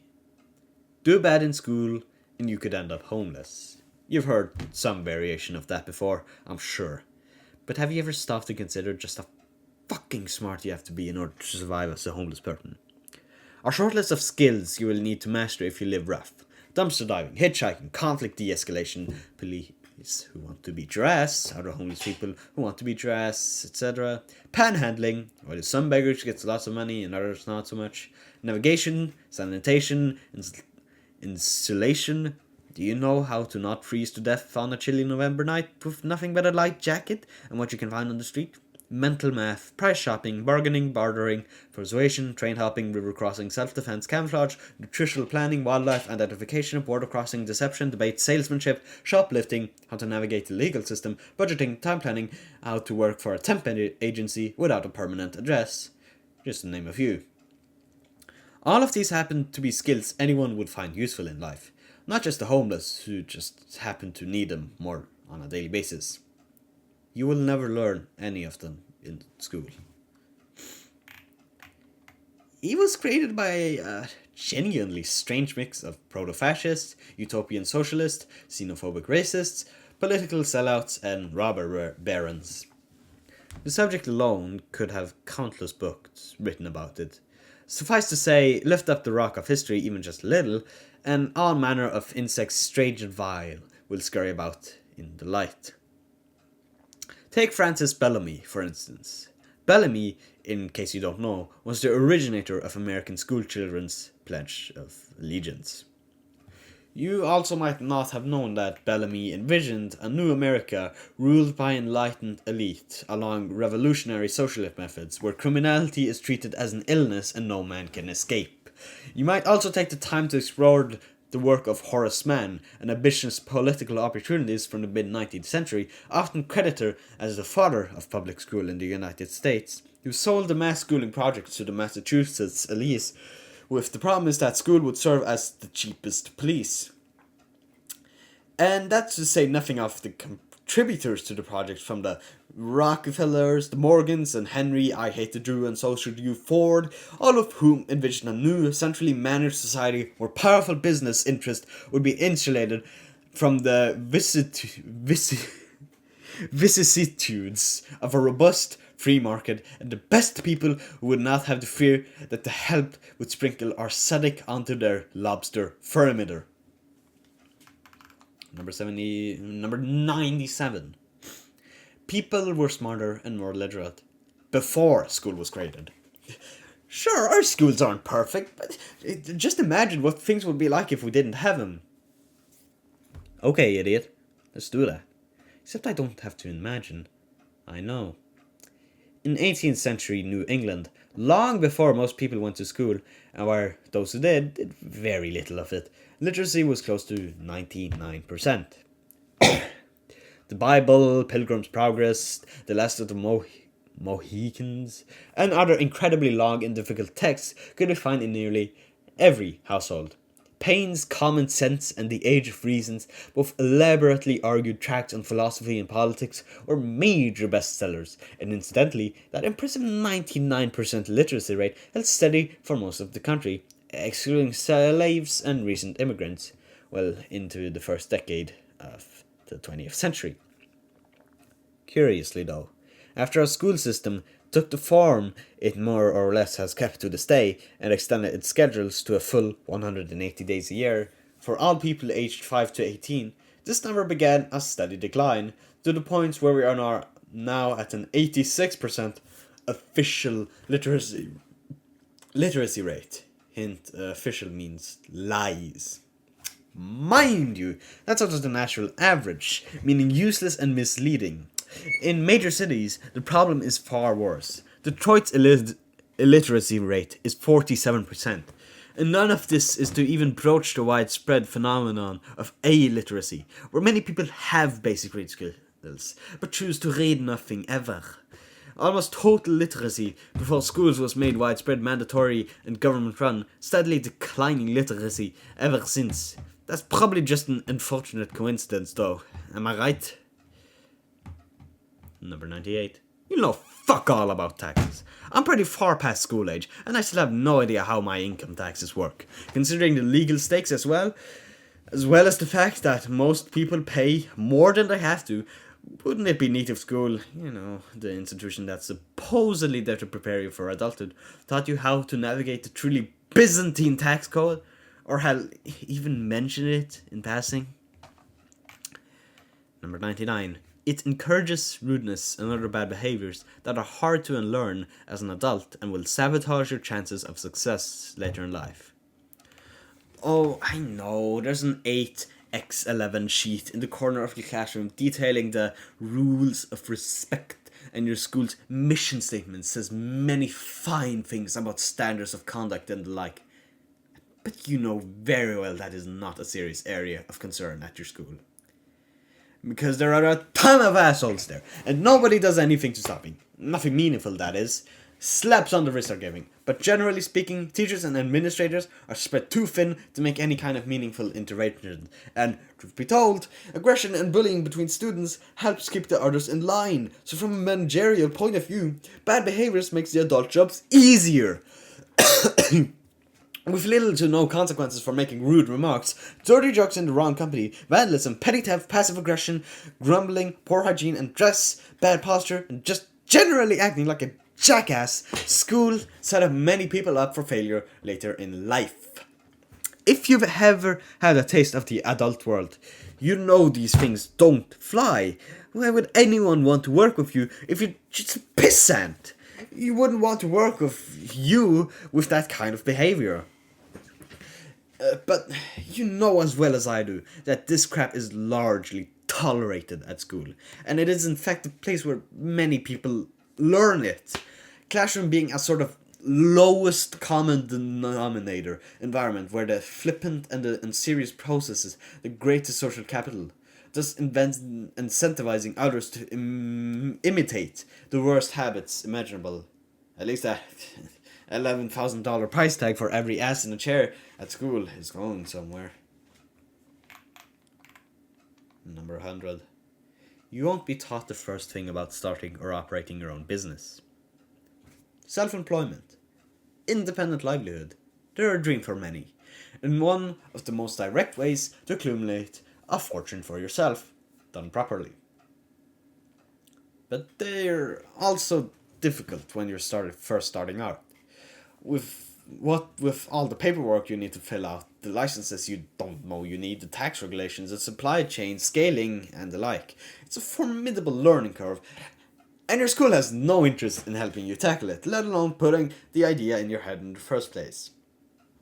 Because the truth of the matter is, the people responsible for our education system, teachers' college, teachers' unions, philanthropic organizations, think tanks, and big business don't want you to work for yourself.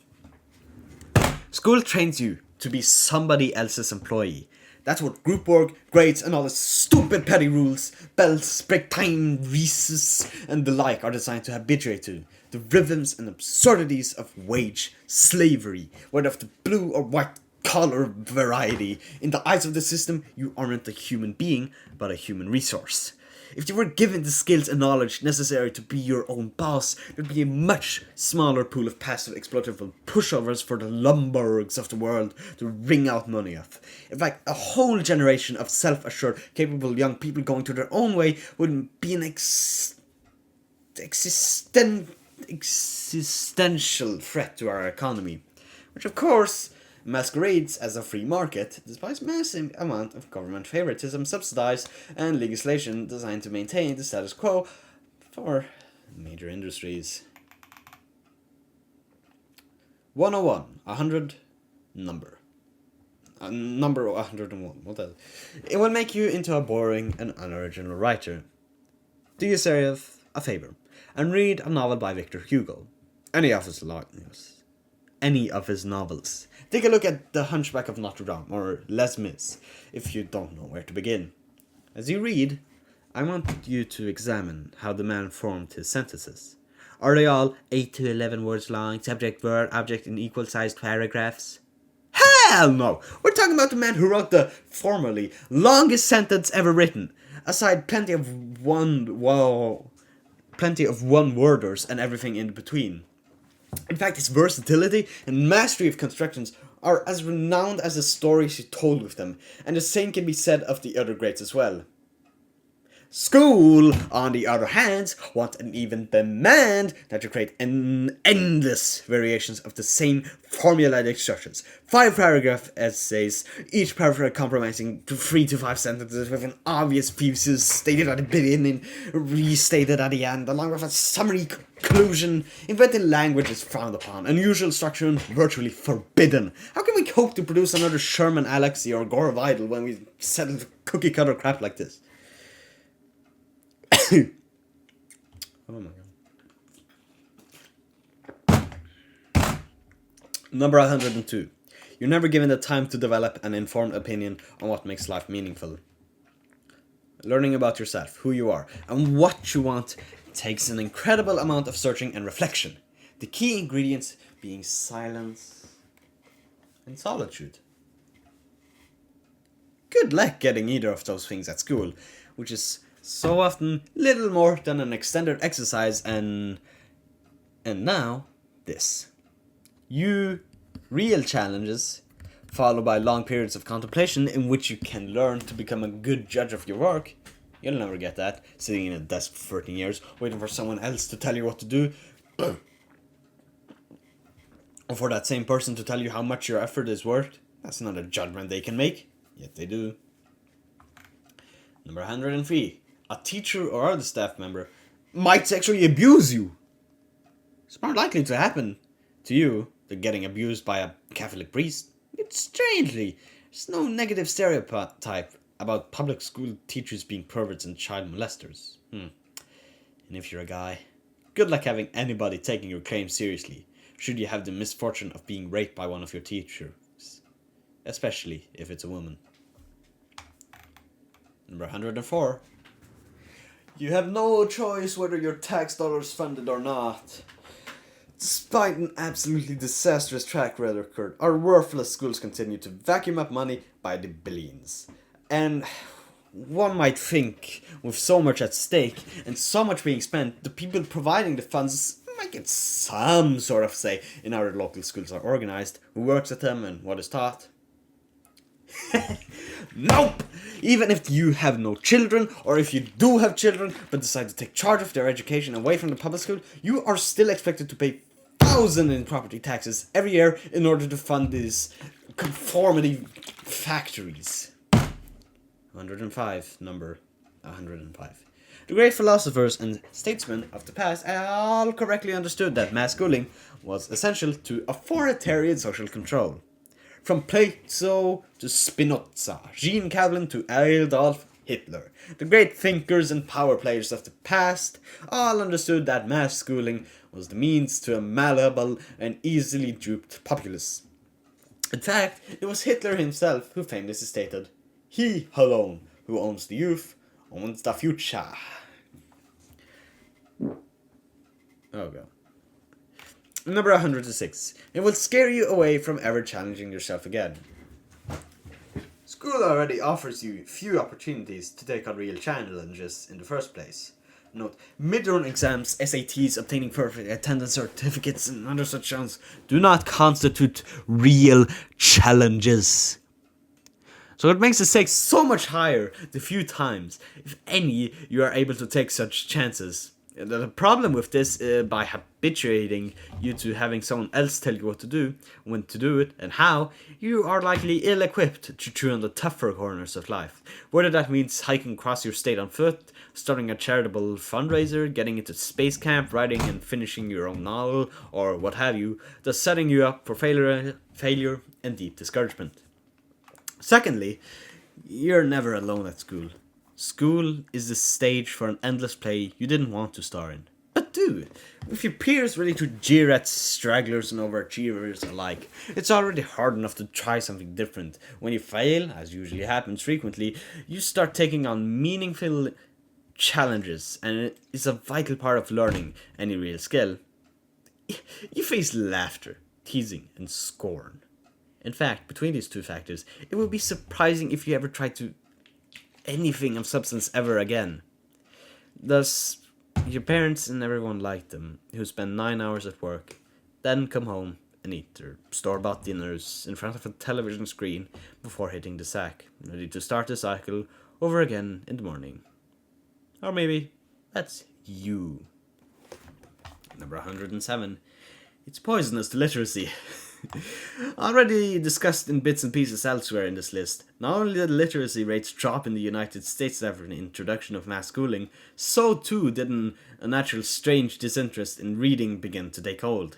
When you turn the simple act of learning phonics into an impenetrable mess of ivory tower fairs and baffling games, when you deny children the right to choose their own reading material, and when you provide ample opportunities for embarrassment and teasing by forcing those with a shakier grasp on reading to stumble and stutter in front of all their classmates, you virtually guarantee that large numbers of people will end up incapable or indifferent.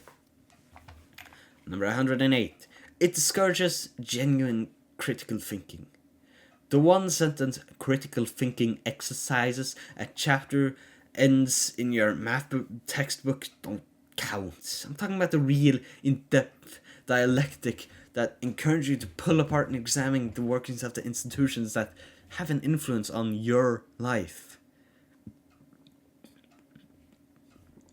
Which makes a whole lot of sense when you think about it. If enough of you were equipped to challenge authority, the school system would collapse like the house of cards it is. Massively wasteful in terms of time, money, and talent. No school teacher or principal is smart enough to stand up to people who actually give a fuck and have their intellectual tools to take on the otherwise unexamined assumptions underpinning the system. So it's really no wonder why so many of our fellow citizens are so easily fooled into buying into the two-party system, putting up cash for stupid luxuries and pointless consumer gewgaws, or racking up $500,000 in credit card debt so they can impress strangers. Our system needs you to be stupid and easily influenced. Number 109. Authentically excellent teachers are regularly and cynically targeted for official harassment and removal. Remember James Escalante, the Bolivian teaching whiz who managed to turn his underachieving slum kids from East LA into calculus masters and was the subject of the movie Stand and Deliver? Yeah, for all this hard work and success in turning those students' lives around, Mr. Escalante was hounded by the other teachers and administrator at Garfield High, and was hounded and persecuted throughout his career. Teachers who are just little too competent embarrass the inferior riffraff around them, and it's not long before a confederacy of dunces is assembled to go on the offensive. Administrators, by turn, do not appreciate creative teachers succeeding by their own efforts or bringing unwanted attention in the media to the school's activities. Just look what's happening now to Rafe Esquiff. Number 110. Bill Gates can't keep his fucking hands off it. Billy Gates, the man responsible for the company behind Windows Vista and Internet Explorers, sees fit to spend hundreds of millions of philanthropic dollars to influence the school system according to his designs. What designs, you might ask? Why the creation of a technocratic, centrally managed society over credentialized cretins lorded over by Silicon Valley, ubermenschen like Gates and his other corporate buddies. Gates is also largely responsible for spreading the "everyone must go to college" meme like it's chlamydia at a co-ed soccer camp. I begin appreciating the cosmic irony of a college dropout pushing the meme that everyone must go to college. Number 111. Sex education is a hot mess.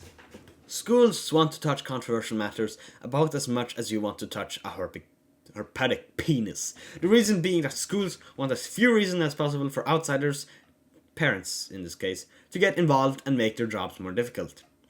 If a camel is a horse designed by a committee, our sex education is fit to convey us all the way to a Mecca at a whopping mile an hour. While recognizing that you have to tell kids something about you know what, but also unable to satisfactorily balance the varied and often contradictory designs of parents, schools settle for a banal, powderized and downright embarrassing lesson plan, usually involving hopelessly out-of-date films, innuendos, and utterly sterile, vaguely mechanical descriptions of the deed. And that's if you're lucky enough to not be in a school that sticks to an abstinence-only curriculum.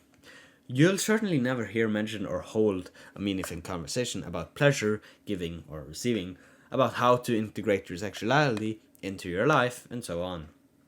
The unhappy median you're left with is a feature, not a bug of the system, and there's compelling argument in itself for why we shouldn't cram 30 plus people from different families, cultures, and religions into a one-size-fits-all classroom. But I suppose if we didn't do that, we could flatten people into a uniform product. Number 112. Dare.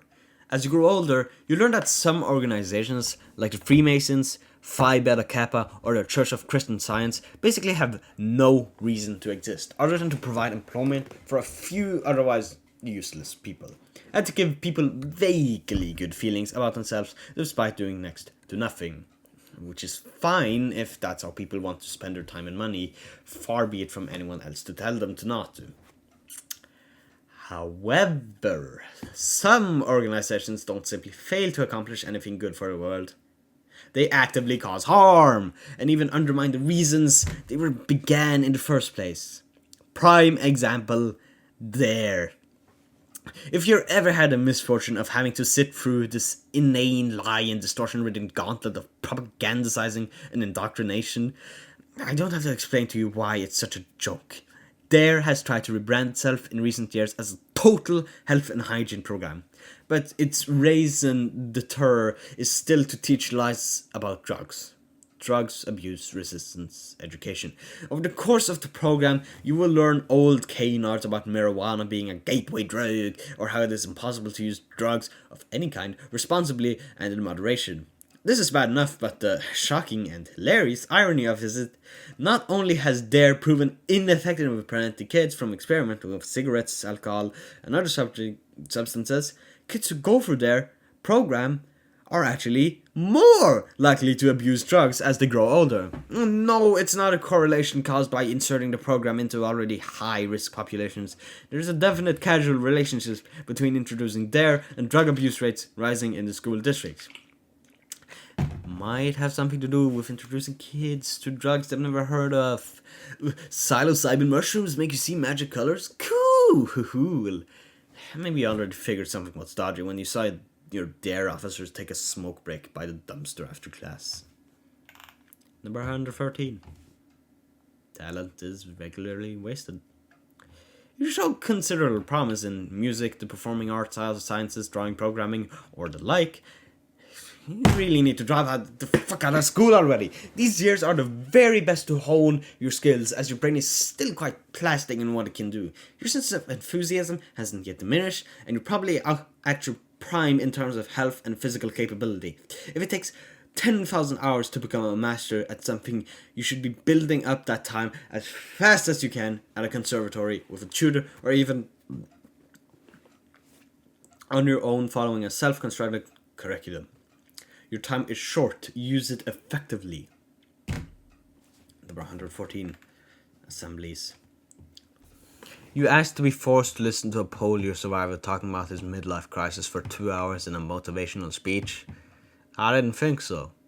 Also, here's our cheer crew with your latest routine, set to the music styles of One Direction. And let's give a round of applause to our class president, who's accomplished nothing and is going to spend 10 minutes rattling of self-justifications and some empty slogans about school spirit.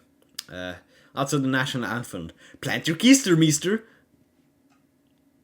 Number 115. It tries to fool you into joining the military. Of all the sins of our public school system, this might be the most unforgivable. Brochures outside the counselor's office, militaristic rituals like the flag ceremony, presentation of colors, or the national anthem, guest speakers telling you about the magical thrills of military life, which is a grand adventure where you get to play lots of sports, see the world, and develop career skills. Also, there's a good chance you'll have to be killed or be killed. You could be out nailing lonely MILFs during school hours. Need I say more? Link to video called American Pie Stifler's Mom Seduced. I don't know.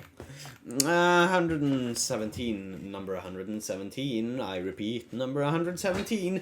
Guilty until proven innocent. If your teacher accuses you of doing something bad, get ready for a bumpy ride. Unless you have a sympathetic and supportive parent, pretty much every power-wielding person in your life is going to be against you. Unless you are able to furnish undeniable evidence to exonerate yourself. Just assume that you're less credible than the teacher, and when it's one person worse against the other, you lose. Number 118. Metal detectors and campus police officers. Continuing with the one person's mistake means everyone is punished, the extraordinarily rare phenomenon of mass shootings at school has been used to justify all sorts of Orwellian intrusions. In many of the worst cases, school entrances have been turned into something resembling Israel's borders with the Gaza Strip.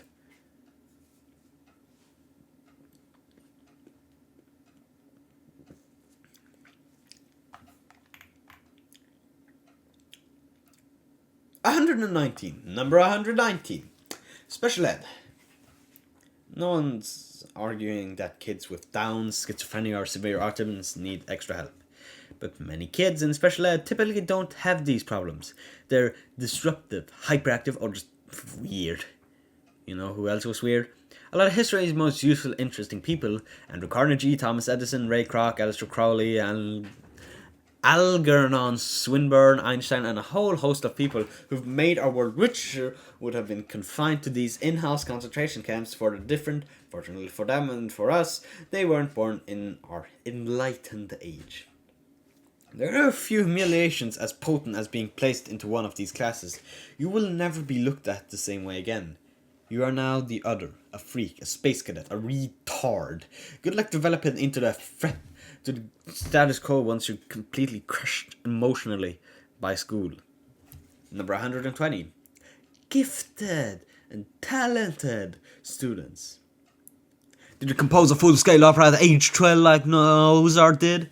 Or tell my bucking horse as a little boy, as Alexander the Great did in the presence of his father, of the king of Macedon?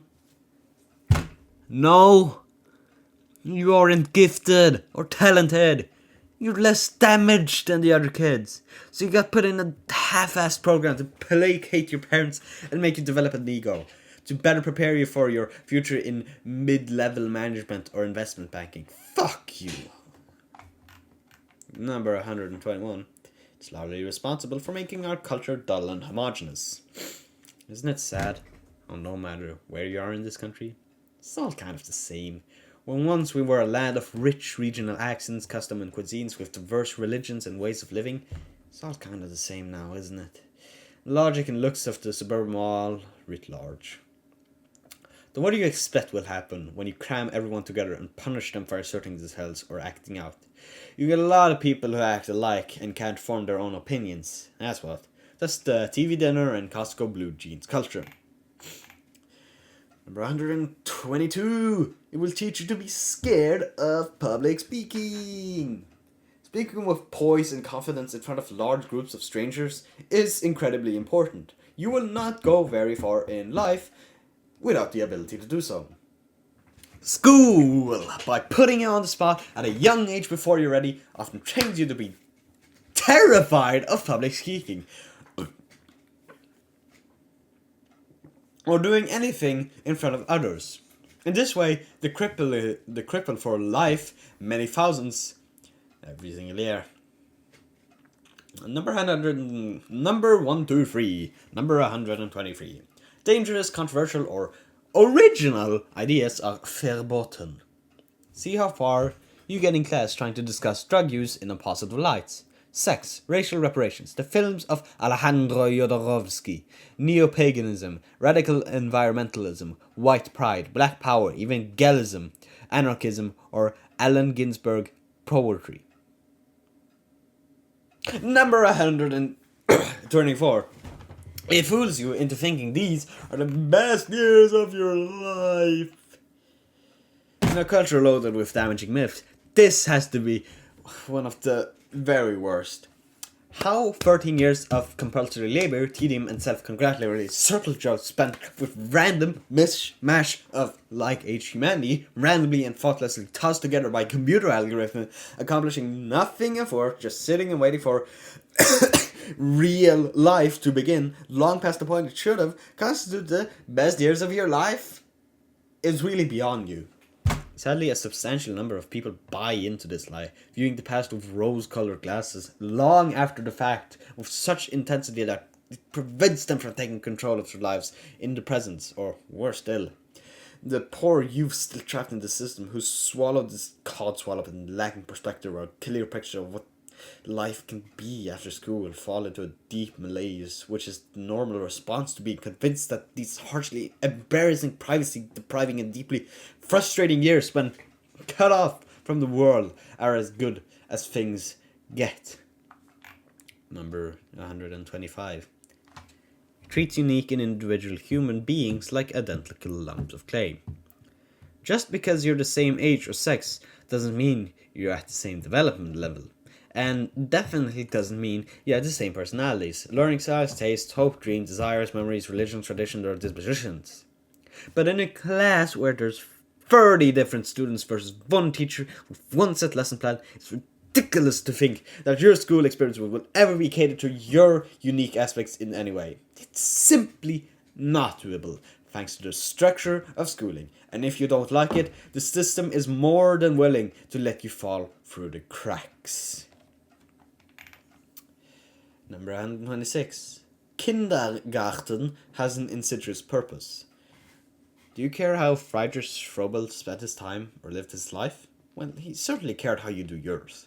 In case the name is unfamiliar, Herr Frobel was responsible for the creation of that familiar childhood institution, Kindergarten. Kindergarten. Such sweet times of innocence and timid exploration. Sweet talking woman with milky skin and honeyed smiles, finger painting, story time, and birthday cookies. What could be wrong with something so wholesome? Everything. Let's start with something basic though. Didn't it ever strike you as a little weird that the first year in school has a German name? What's up with that? Where did it come from? Linguistics time. Kindergarten is a compound word. So many words in German are. Kinder, of course, is children, and while Garten is garden. A garden of children. It's not just a quaint poetic flourish. Our Froebel was an early theorist of human psychology, and like Locke or Rousseau, who believed in a blank slate theory of human nature, or Darwin, another naturalist who believed in humans being were essentially animals capable of certain kinds of learning, but locked into some definite behavioral patterns by nature, Froebel believed the correct analogy for the human mind was to be found in the world of vegetables. Children are seedlings, you see, and just like seedling, the future outcomes are determined by certain environmental factors that can be controlled by an outside expert. Inspired by John Fichte, addresses to the German nation, a clarion call for German nationalism that, like mandatory mass schooling, a major point of its program, Froebel wanted to produce a ripe crop of like-thinking, like-acting Germans to serve the needs of an all-powerful paternalistic state. But how to do that when religion, tradition, localism, and all the family all got in the way of straight prescriptions? The most important thing, argued Froebel, was to deliberately alienate children from their mothers, the traditional early caregivers, and thus make them susceptible to government education, habit training, and indoctrination. By serving the emotional link to the mother, children will be easy prey for the state and its radical plan to engineer a new society hostile to the simple joys of family and the potent myths of revealed religion. The invention of kindergarten was crucial in the scheme to introduce a form of widespread social control that had never before been tried successfully anywhere in the Western world, a form of social controls that would soon find admirers and then imitators in England, France, Japan, and of course, the United States, which adopted Prussian German methods wholesale in a long-term frog in a jacuzzi strategy spanning the pre-Civil War area to about the time of the First World War. If you're a parent and you'd like to know why your teenage son or daughter is so defiant, hostile, and sullen around you, don't blame adolescence, a concept that didn't exist before the 20th century.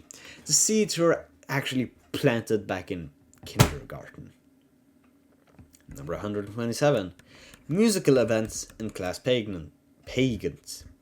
Fuck this shit. Nobody, kids included, wants to have to sit through an insipid off-key rendition of Let It Go. Kids hate singing in these. Adults hate having to go to them. Music teachers get stressed the fuck out having to prepare for them. Why do we keep doing them? Quit wasting everyone's time. Number 128. Group work. I don't know about you, but as a kid in school, I hated group work.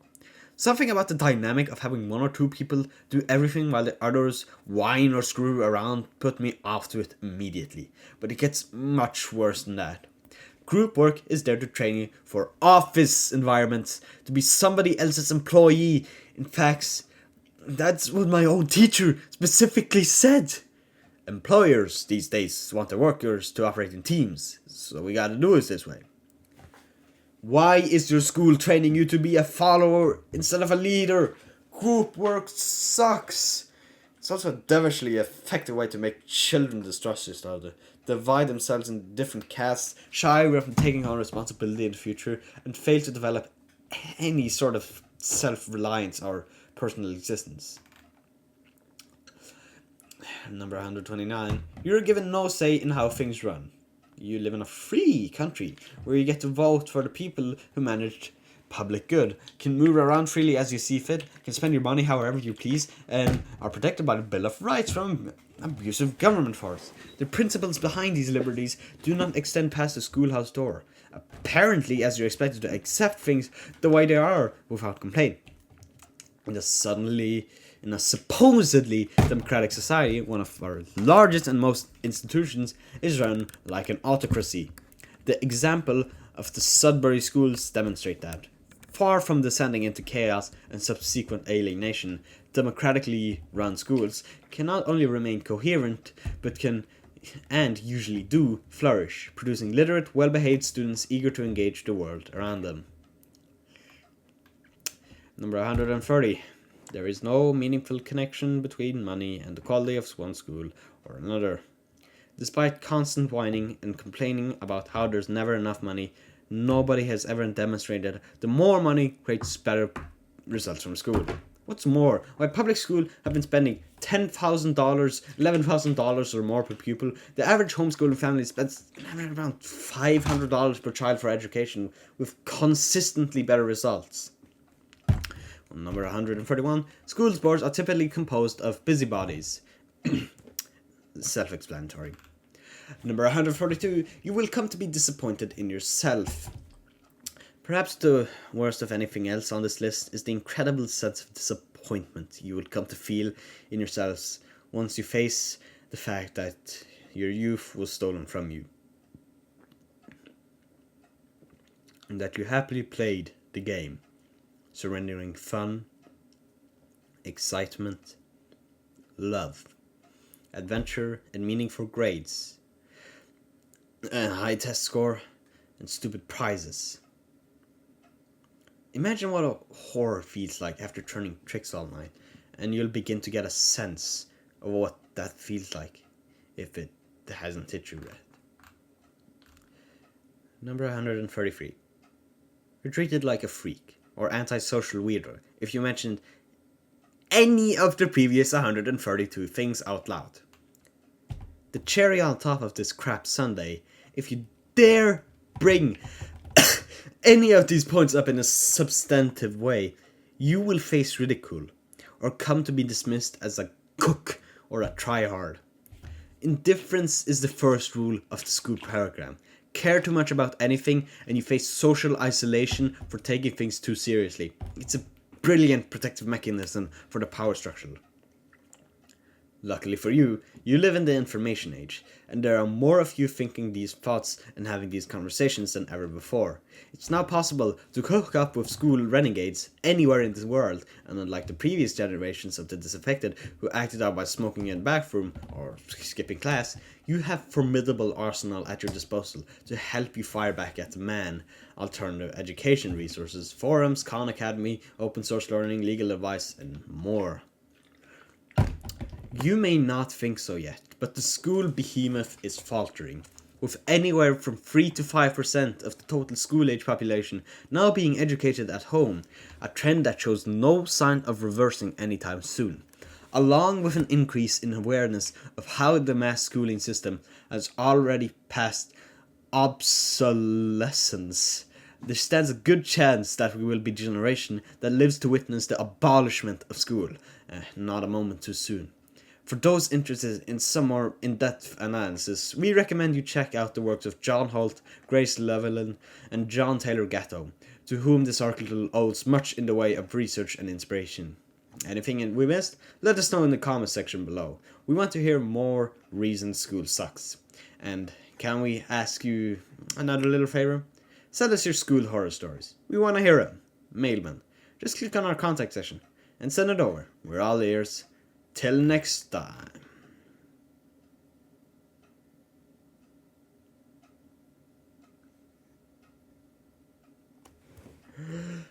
The website doesn't even have a comment section. What the whatever.